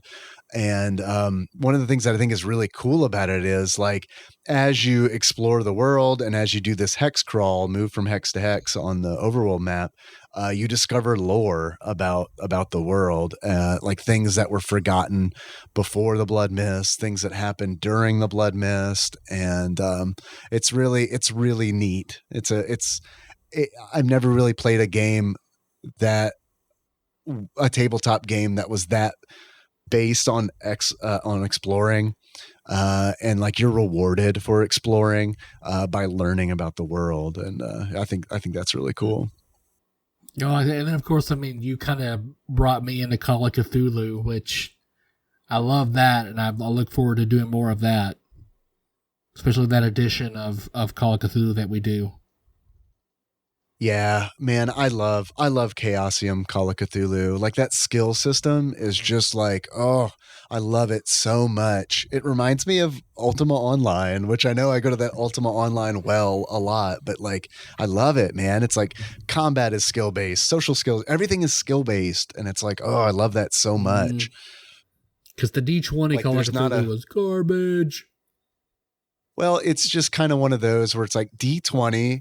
That system is bombastic. Like, I mean, it's just like, if you look at the curve, right, for the rolls, I mean, it's just like you have like, I mean, you have criticals, you have like, I mean, and it's like you're rolling a 20-sided die versus like 100-sided die. So, I mean, it's like, it's going to be that curve is going to be a lot steeper. Mm-hmm. So more like it's exciting, you know? Yep. Where I feel like Call of Cthulhu Chaosium can still be exciting because it's deadly, depending on the setting. But it's a lot more like the curve's a lot more flat. It's not as bombastic. So like, yeah, playing Call of Cthulhu with D20 is like, all right, let's go kick Cthulhu's ass, you know? Yep. Which is like, to me, very weird for Call of Cthulhu, because it's like, I feel like Call of Cthulhu should be like, fuck, I'm constantly getting my ass kicked slowly over time. Yep. Yep. And now I'm insane. Like that. Right. Yeah, exactly. Like what the one that D20 Call of Cthulhu I played at Dragon Con, where the guy was clearly just running a game to get his discounted tickets. So to play an awful game where you died as quickly as possible so he could get up and leave. Yep. Oh God, it was so awful. What a dick move. Oh, it was awful. Okay, well, I wasted $2 for this one. Well, from the board game wiki, because I saw an interesting thing on the board game wiki, is a board game called The Mansion of Happiness, an instructive moral and entertaining amusement. and it is a Christian morality board game. One of the first ones to come over. Oh, man. It was made for the extremely wealthy because it's made almost entirely of like copper and these special watercolors, and eventually they made another version just for slightly less wealthy people, but still very wealthy people, you know, as Christianity is meant to do. So we've talked some about religion. So was it something you were brought up in? And did you have any games like this that you had to play? So like, I'll go ahead and start. Like, as I've been open, I was brought up very. They like to say they're not Southern Baptists because they're like, oh no, we're not denominational. Oh, they're fucking Southern Baptists. Southern Baptists with like one different ritual, and they say they're non-denominational. So I was brought up. My parents were a lot more zealous growing up, hyper conservative. They have since loosened up to an unrecognizable level, you know, where they will have a glass of wine as opposed to even driving by a place that served wine was an abomination when I was growing up. I'm sorry. Could you say that again? I couldn't hear you over the sound of my monocle popping off of my eye. Yeah, because we talked about the country castle. Like, there's not a time of ages 8 through 16 that I would drive by that and get a lecture about it every single time we passed it. It was just the biggest den of iniquity there's ever been. So I was sorely disappointed when I finally went when I was well into my 20s. I mean, they made me feel like it was my fault that this thing was here because they kept yelling at me about how awful it was, and then it was disappointing.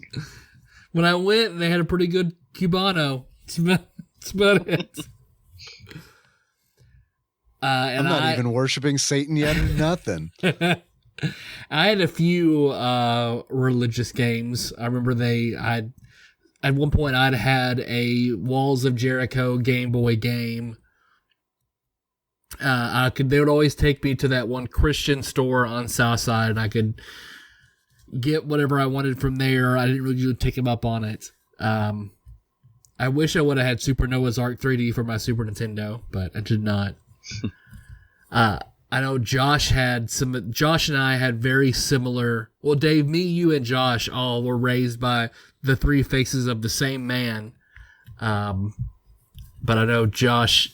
That's a good way of putting that. Yeah, it's very poetic. I love that. Because it makes it sound like we were raised by like a deity pantheon. Sort of. One like the mustache pantheon. The face of wood, the face of cars, and the face of construction.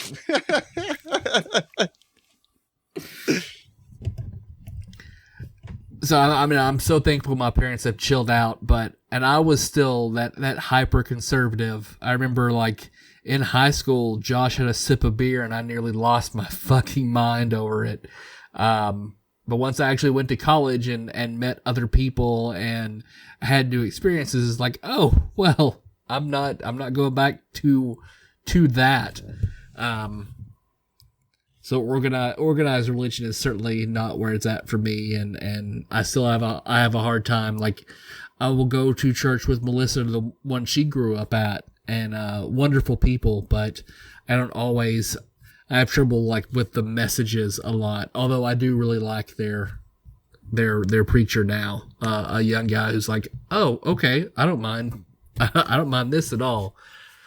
So, but for the most part, the Southern Baptist thing, I can't touch. However, you know, I still consider myself somewhat religious, but all of the games and stuff as a kid were always the worst. Go ahead. Oh, well, I was going to say, of course, my family was very Southern Baptist. We went to church, and I hated going. I hated it every week. I never even made good like friends at church. Like Tanya will tell me that she spent most of her time at church growing up just because she hated being at home. So she would go to church as often as possible Oh. to, hang out, meet people, have friends, all that kind of stuff. Me, I couldn't stay far enough away from church, and I didn't like it. But we were Southern Baptist. Then, of course, I got exposed to so much religion growing up. Then I went, because I went to Catholic school. When we moved to Paducah, I went to a Catholic school here. It was where my mom taught as well. And part of what we had to do, we had to go to Mass every morning for Mass. And I wasn't able to really participate. I had to go through the motions, but I, obviously wasn't receiving communion or any of that kind of stuff. I just went. So I had to go through sitting through Mass. So that made me dislike church even more. And then whenever I thought I had all that behind me, my second wife insisted that we get married in an Episcopal church here in town that begins with a G. And I did that too. Yeah. I had to apparently I converted to Episcopal, so I guess I'm Episcopal now because I haven't done anything since. And it was kind of funny too because going through when you are Catholic, you have to go through all these. When you grow up Catholic, you go through all these things. You go through confirmation, and you go through First Communion, and you go through all this other stuff, which I never did. So when we go to talk to the priest at the Episcopal Church where we got married, I said, well, the Episcopal is similar to Catholic. I've always referred to it as Diet Catholicism, because It is. they're laid back Catholics basically. And so we're sitting there talking to the priest that's going to marry us. We have to go to these, visits with him, Was it Nick? I can't remember. I can't I thought it remember. was Nick. If it was somebody else I'd been marrying, I might have made it more of a point to remember it. But anyway, we were going to the counseling that we had to attend to go through the ceremony, and I was like, well, I got to ask you. I mean, I'm not Episcopal, and what does it take to get to, do I have to convert? Do I have to do whatever? And he goes, congratulations, you're Episcopal. I was like, well, that was easy. There's not even a membership fee. So that was sort of, but at the end of the day, I've just never been a very religious person. It's just never resounded very heavily with me. I remember my uncle, he is a pastor, and I used to have to go to camp every summer with them. And it was this Bible camp, and of course, this is my parents getting rid of me so they could do something they wanted to do for a week. Before I was old enough for them to say, well, you're just going to stay home for a week while we go to Florida or whatever. But they would send me down to Georgia with my uncle and aunt, and they would go to camp.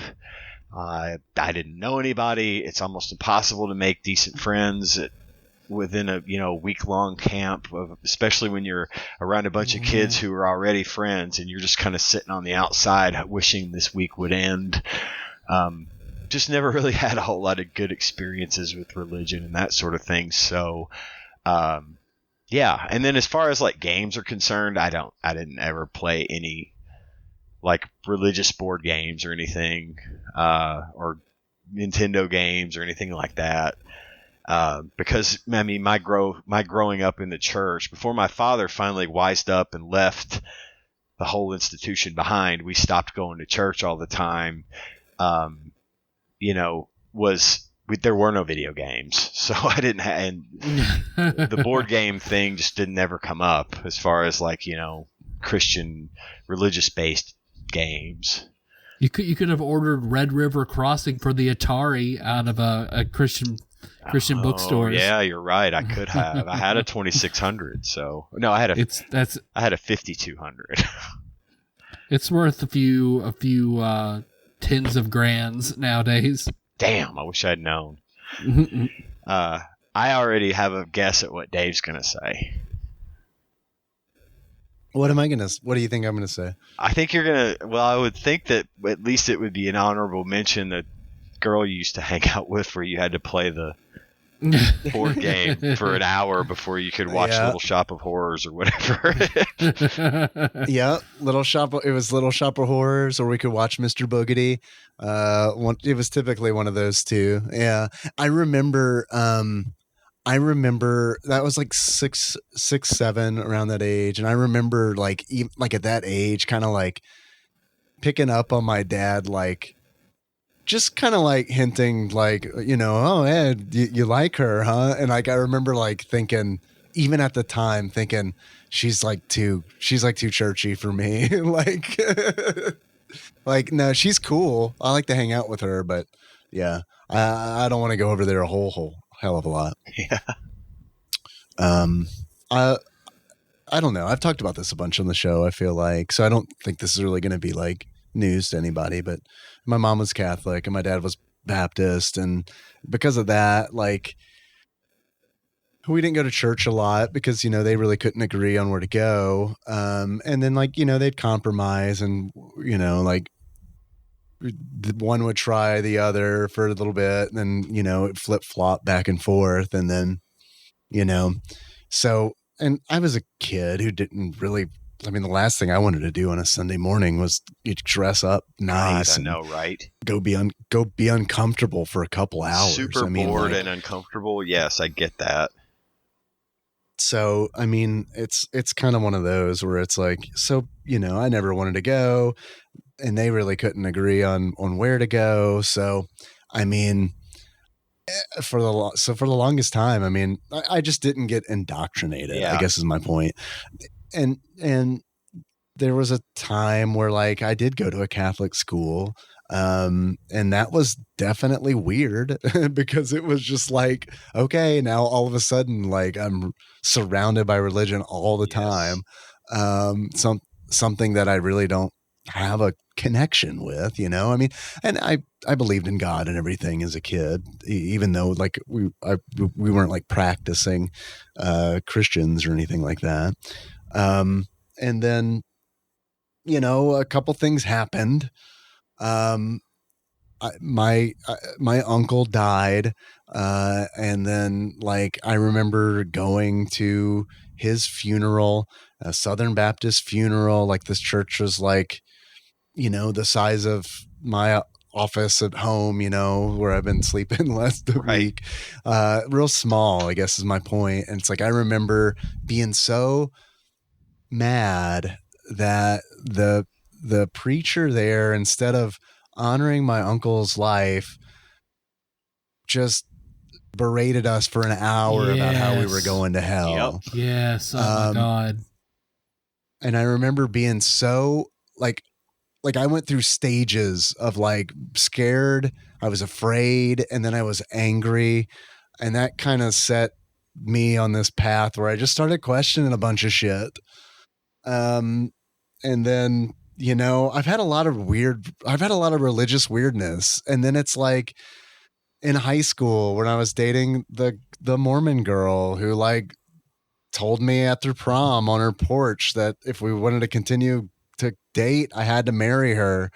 And like, because of religion. And it's just like a whole bunch of different things just kind of just really made me start questioning stuff. And, so I'm not a religious man, I guess you could say. I don't blame you at all. I'm on deconstructionist TikTok that talks about all that kind of shit, exactly what you're saying, and there's so much fucked up shit in it, so much. Well, I think one of the things that kind of got me about it, because my mother was always super religious.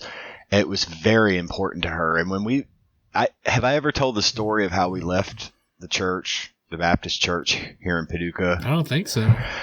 No, I don't think so. When we moved to Paducah, my dad's goal was to get like really into the society, get in with everybody, know everybody. That's just his nature. And we attended the gigantic Baptist church here in Paducah. Some might refer to it as the first. Six Flags Over Jesus? No, not that one. Not that gigantic. Actually, it was the gigantic one until Six Flags Over Jesus got built. But we attended there, and they had this huge auditorium or whatever they called that place, have worship service, and they had 100-person choir, and the baptismal font was a literal pool up behind this giant curtain, and it was all this big pomp and circumstance every week. And my dad bought into it hook, line, and sinker. They would do this ridiculous Easter play, recreating the crucifixion, the life of Jesus, and the crucifixion and the resurrection and all that stuff. They would put on this ridiculous thing. And of course, my dad, having been a theater major, jumped at the chance to be the guy that runs the show, right? And he's actually the one that made it into this just over the top thing that they still do every year to this day. But he, at one point, he was the director of this thing for like 3 years running, and every year he would be the voice of God speaking from heaven to the whatever.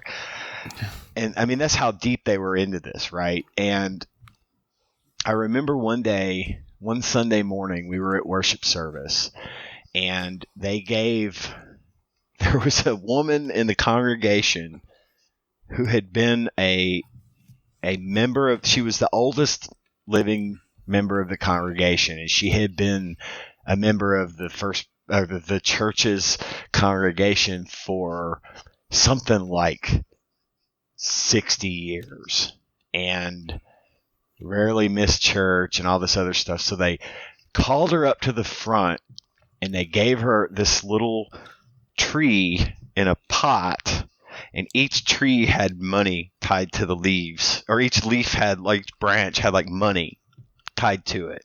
They like gave her money for being a member of the church for so long. Mm-hmm. And I remember, because I thought it was kind of, even the woman that got the thing was like, what the hell is this? I don't know where they came up with this idea, but there's a subreddit called Watch People Die Inside. And oh, yes. I looked at my father, and what's funny is we were in the middle of the aisle. We weren't on the end.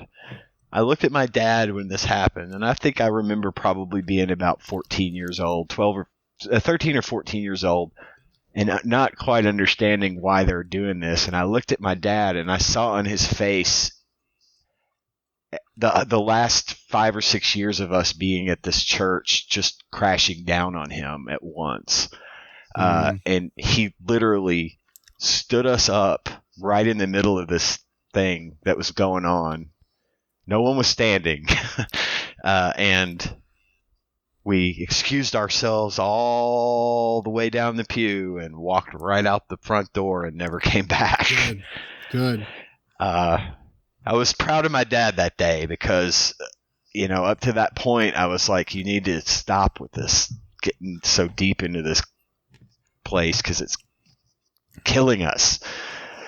But yeah, he realized at that point that he was no longer interested in being a member of the church. And so what I was getting at by that is, when we left, my mom, while she understood why we left and while she supported that, and of course, my parents both being boomers, my mom's job was to support my dad, and if he says that, then that's what we're going to do. She didn't object, but I could tell that her not being able to go to church every Sunday was really upsetting her. She liked it. And it was very important to her. And I asked her once, but see, this is where I got confused, because I asked her once, I was like, Mom, you're into this. Why, if you're so, what if it's not real? Is all this for nothing? And she proceeded to tell me about her faith and how faith plays a factor. But what she ended the statement with was, besides, I'd rather not take the chance that it's not real and end up being wrong if it is real. Yeah, it's like, what's it gonna hurt? And I thought, well, I don't really understand that logic coming from someone who puts so much faith in religion, but okay, So that's just always kind of been why that whole thing never really set with me, because I never believed that I never could put stock in the fact that these people were really believing what they think they believe, if that makes sense. I don't know. That's just my skepticism at work. It's not to in any way disparage anybody's religious beliefs, but personally, it just bounced off of me. It just never sunk in, and that's the only reason I could come up with why. I get that 100%. Did you guys ever go to Judgment House? No. David, did you have to go? Yeah, I went. I didn't have to. I wanted to in high school. And I just did one time, and then that was kind of it. There was like a stint in high school where I didn't go to church, but I went to youth group, and like the youth group went one time. Yeah, social event. That was about it. Because just knowing now sort of how weird it is, and that they tried to pass as many kids as possible. Because I remember, so you would go to like a church, a large church, or maybe even a high school, because it was held at different places. So youth groups would go, people would go, whatever, and every scene, there are like 15 scenes, let's say. You start off and they tell you, all right, so you're going to watch the tale of the story of Tom and Jerry. And Tom will be played by different actors in every room, but Tom will always have on a blue shirt. Jerry will be portrayed by different actors, but always have on a red shirt. So you know who Tom and Jerry are. You're going to see their story. So basically it breaks down to where Tom and Jerry are best friends. They get in some sort of trouble. There is, at some point, anvils involved. Anvils, mouse traps. They fake mouse holes. Whole 9 yards. They have the opportunity to get saved. One of them will get saved, and one of them will not get saved. So then something happens, usually a car crash, and they both die. So then you get to go experience both things that Tom and Jerry would experience. Normally, first you'll go whatever, if it's in a church, it'll be, then you'll go, that's where you'll go to the sanctuary. And there'll be a big thing set up. And of course, they've taken your names down beforehand. So you'll go and there'll be a big booming voice that is God talking to you. And God will say your name and how he hopes you make the right decision before the end of your life. And then they'll lead you off into their impression of hell. So hell will always be pitch black. They have stuff set up to where you're going through a very, very narrow hallway. And it's like 90 degrees, pitch black. You're told you have to hold on to the person in front of you, and you march through hell, and you're just super uncomfortable. And then you will go from there, up a bunch of stairs usually, into heaven, which heaven will be set up like Roman pillars, and you'll hear water trickling, and of course it's much cooler in there. They have the AC on, and there's someone dressed as Jesus who will also know your name and give you a super, super tight hug and tell you that he missed you and he's so glad you're here. And then they lead you into a room that's by far the most awkward part, where you have weird counselors who are there to then like make you fill out like a piece of paper and basically, all right, well, we're going to pray right now and get you saved. Okay. And then you leave and go home, and they pack as many kids as possible through this experience. They did it for like a decade straight around here. Wow. And then at the same time, there was also Heaven's Gates and Hell's Flames, which was a sort of a touring company that would go to various churches and put on a play of pretty much the same nature, only it's not interactive. You just watch 3 different stories. So they have a hell side and a heaven side set up in the sanctuary up on like the stage, and you'll see the different scenarios, like 2 construction workers. They have, hey, you want to get saved? One says yes, one says no, and then a wall falls on them. They both die.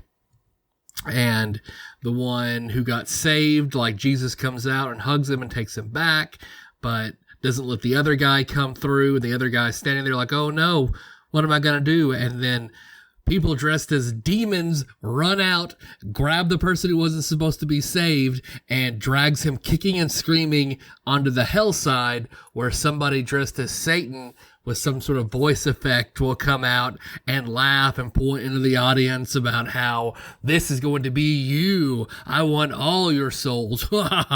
And 3 or 4 different stories where the same thing happens.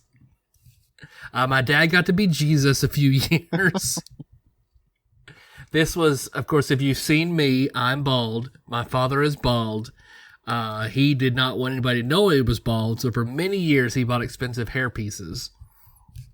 No one at church knew he was bald, so he would wear his hairpiece to go put on the Jesus wig and be Jesus, where he comes out and hugs people. And it was always him trying to do everything as quickly as possible because his hairpiece and wig might fall off.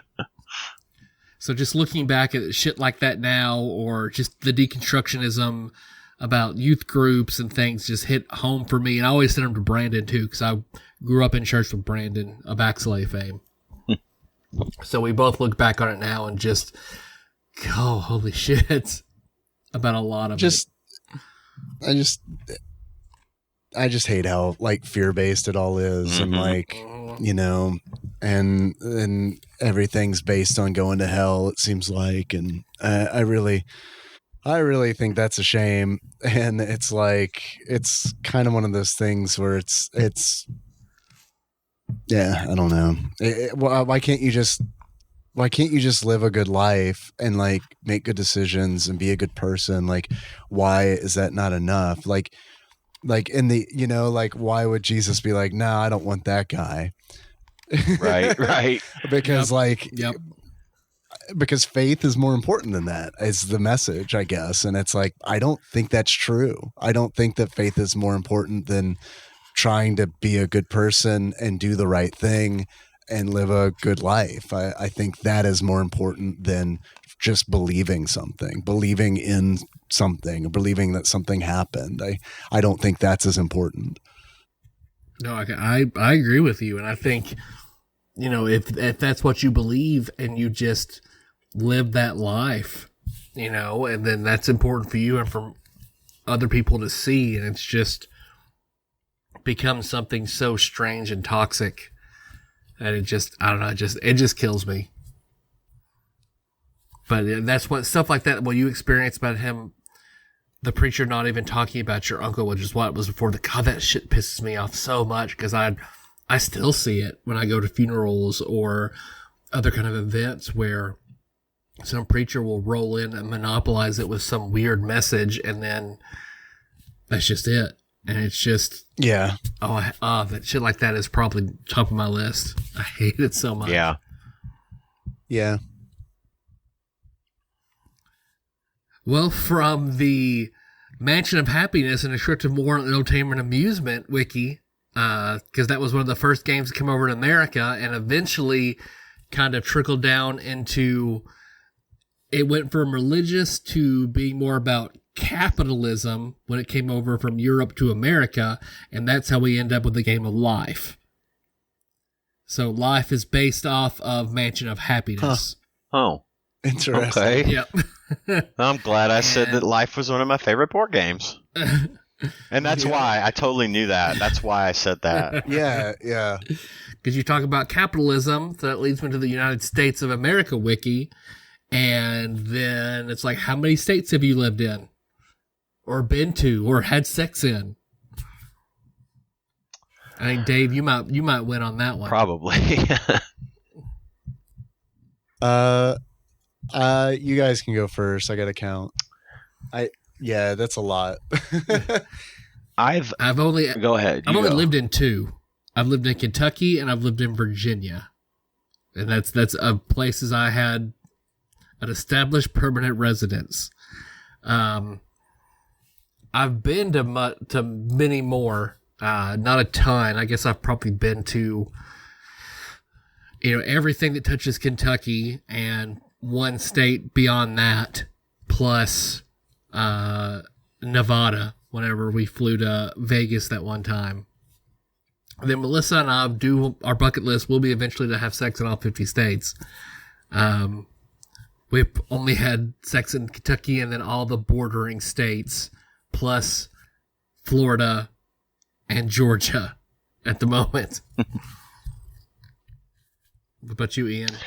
I've only ever lived in Tennessee and Kentucky. And then I've been to, of course, Illinois, Missouri, Alabama, Florida, Georgia, New York, North and South Carolina, Colorado, California, and Nevada. And then I've been to Canada twice, and I've been to France. And I've had sex in probably 3 or 4 of those states. And France. And France. And Canada. Well, no, I take that back. I did not have sex in Canada. Well, time to get to it. I know, right? No time like the present. Actually, there's probably a way better time than right now.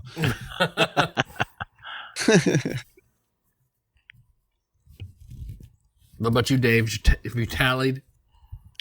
Yeah, I think so. It's honestly, it's not that much. But like I've lived in Louisiana and Kentucky, Florida, Illinois, Iowa, Pennsylvania. I've been to a lot of states. I don't know, like not all 50 for sure, but like mostly in the East. I haven't been to a lot of states in the West, specifically the Northwest, which I'd like to go to sometime. I think that would be really cool. But how many of these have I had sex in? I don't know. Probably like a handful of them. I mean, I don't know. I don't keep track. So I'm going to buy some sort of map for it since it's a bucket list. But from the United States of America wiki, I went to the New Orleans wiki. So New Orleans, first thing they talked about was Creole cuisine. So what's your favorite food and cuisine? I'm not good for answering that question. I can say that my favorite food is pizza. I don't really have a particular. I guess probably I'd say my favorite Italian. My favorite cuisine, like as a whole. If I had one food to pick, it'd be pizza. Kid cuisine. Yeah, kid cuisine. Especially that corn and brownies. Whatever that brownie thing was. Yeah, that for sure. Kind of mushed together on the edges. Yeah. That's my favorite food. No, if I had to give me kid cuisine, or I say the F word. Oh, if I had to pick one food that's my favorite, it's pizza. No pineapples, and my favorite cuisine is probably Mexican. What about you, Dave? That's always tough. I mean, we did that. Like, I feel like we did that. Marry, fuck, kill. Yeah. Where it's, what was it? It was like, it was like Mexican, Chinese, and Thai food. It was like, ooh, I don't know. That's really jumping really out the window and screaming, "I regret nothing," because I don't want to answer that. Yeah. I mean, for like being born in Louisiana and like a lot of family down there and stuff, you'd think I'd be like I like seafood a lot more than I do. I really don't like seafood, and Creole like is good. I mean, I like Creole, and it's like crawfish etouffee and all that, and gumbo. I do like gumbo, but like, and like a crawfish boil. I like all that, but I don't know that it's definitely not a favorite. Favorite is gonna probably be like it. It might be Thai. I mean, it really might be Thai, because it's like, it's really spicy. It can be really spicy, I guess I should say, and I really like that. And like, there are a lot of different dishes that I like, and it has a lot of things that other, I guess, cuisine would have, like the curries and stuff like that. So it's kind of like it's like, if I had to pick one, it's like a really good compromise, which probably isn't a good way of explaining your favorite of something. But I do really like it. And it also helps that I had it super recently. So we do have one really, really, really good Thai place in town. I finally got to eat there. And yeah, what'd you think? It was really good. Yeah, I enjoyed it. What'd you get? I got teriyaki chicken. Okay. That's what Melissa gets. Stir fry style. Loves it. And I'm glad, like, they asked you, what you want your spice level to be, and I said mild because I didn't want to like get something too spicy and then not have dinner because I couldn't eat it. And even their medium has a punch. Yeah, I felt that the mild was good for me. I feel like they're not as bold as they used to be, which is a little disappointing for me. It's still good, but I feel like they made a change in the kitchen. Like, I feel like someone complained or something, and then it probably. like scared a chef in the kitchen or something, or like maybe there's like pressure, because it's like, it's still really good, but like the traditional Thai hot is not what it used to be. Oh, really? Maybe they heard my seed story and they were like, we have to stop. I don't. So I remember I don't know. Their Thai hot, like pad Thai I used to get. It's like, that's my upper limit. Like, it was like, damn. But my favorite. Go ahead. They used to not play for sure. Now they play a little bit. We play a little bit. Now they play a little bit for a treat. My favorite singular food is probably sushi, and then cuisine overall that everything I have is always like, yeah, this is good, would be Indian food. Yeah, Indian food's really good. I haven't had Indian food in a minute though. Oh, I ordered because I went down a YouTube rabbit hole on chicken tikka masala because Melissa like loves it. All the girls except Anna enjoy it. So I went on an Amazon spree and made like as close to like authentic, like, because it's chicken tikka masala is an English curry, so as authentic as the Indian immigrants to England make it, because now it's like England's national dish. So everything that they do, I ordered like mustard oil and the fenugreek and everything from Amazon and made like as authentic as I could make it. And that went over really, really well. So I've been doing that because otherwise the closest place for Indian food I think is like Clarksville, which sucks. But that puts us, we're over 3 hours, and I'm about halfway through. I'm through my rabbit hole. Damn, it's a thick boy. Yeah. So that's probably pretty long in the tooth, if you boys want to call it there. Sure. Yeah, I think it's a good idea. I love this. I thought this was a lot of fun. Good. I'm glad. I'm very glad. Because next was let's see, favorite Greek gods. I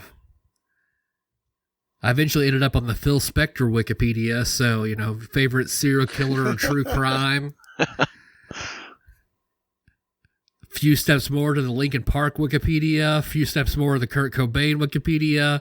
One step more for the Donald Duck Wikipedia. So, oh,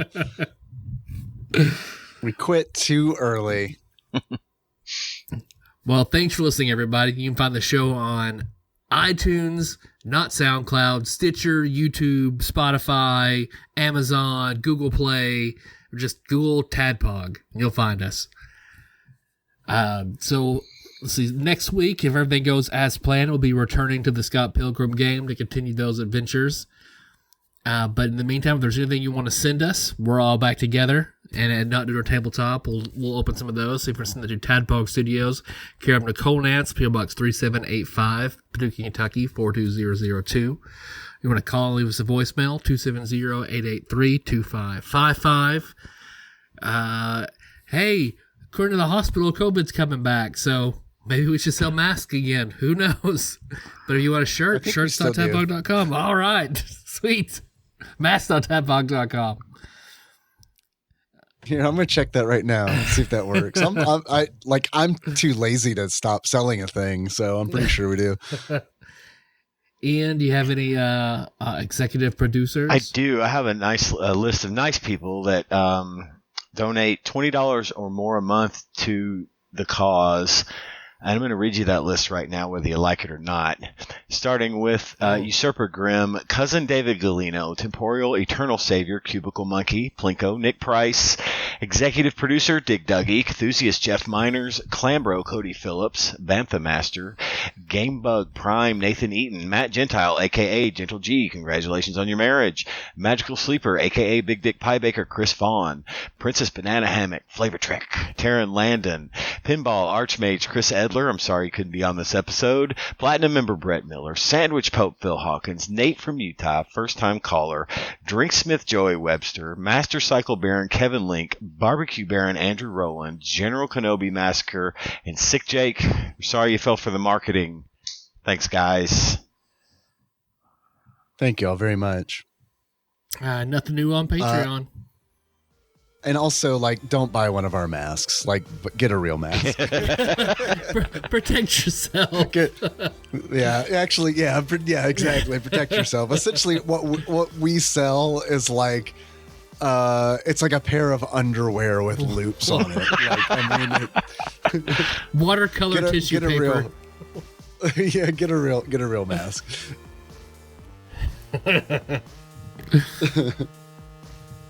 Let's see. Our theme song is Moves by Sycamore Drive. You find that track at the show notes at tapog.com. How you guys want to close it out? I don't know. What do y'all think? Let's close it out as what we think Ian's dad sounded like as God. Well, I can't do it because I know. I'll do it. You know. Yeah, you're the baseline. So until next time. Tropical Capricorn.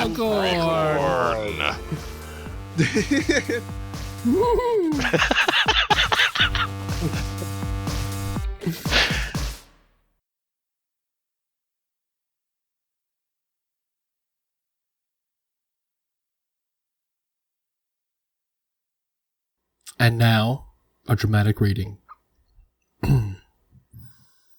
I'm a savage. Yeah. Classy. Bougie. Ratchet. Yeah. Sassy. Moody. Nasty. Hey. Yeah. Acting stupid. What's happening? Bitch. Whoa. What's happening? Bitch. Whoa. I'm a savage. Yeah. Classy. Bougie. Ratchet. Yeah. Sassy. Moody. Nasty. Huh? Acting stupid. What's happening? Bitch. What's happening? And that is literally all I can do from Savage by Megan Thee Stallion.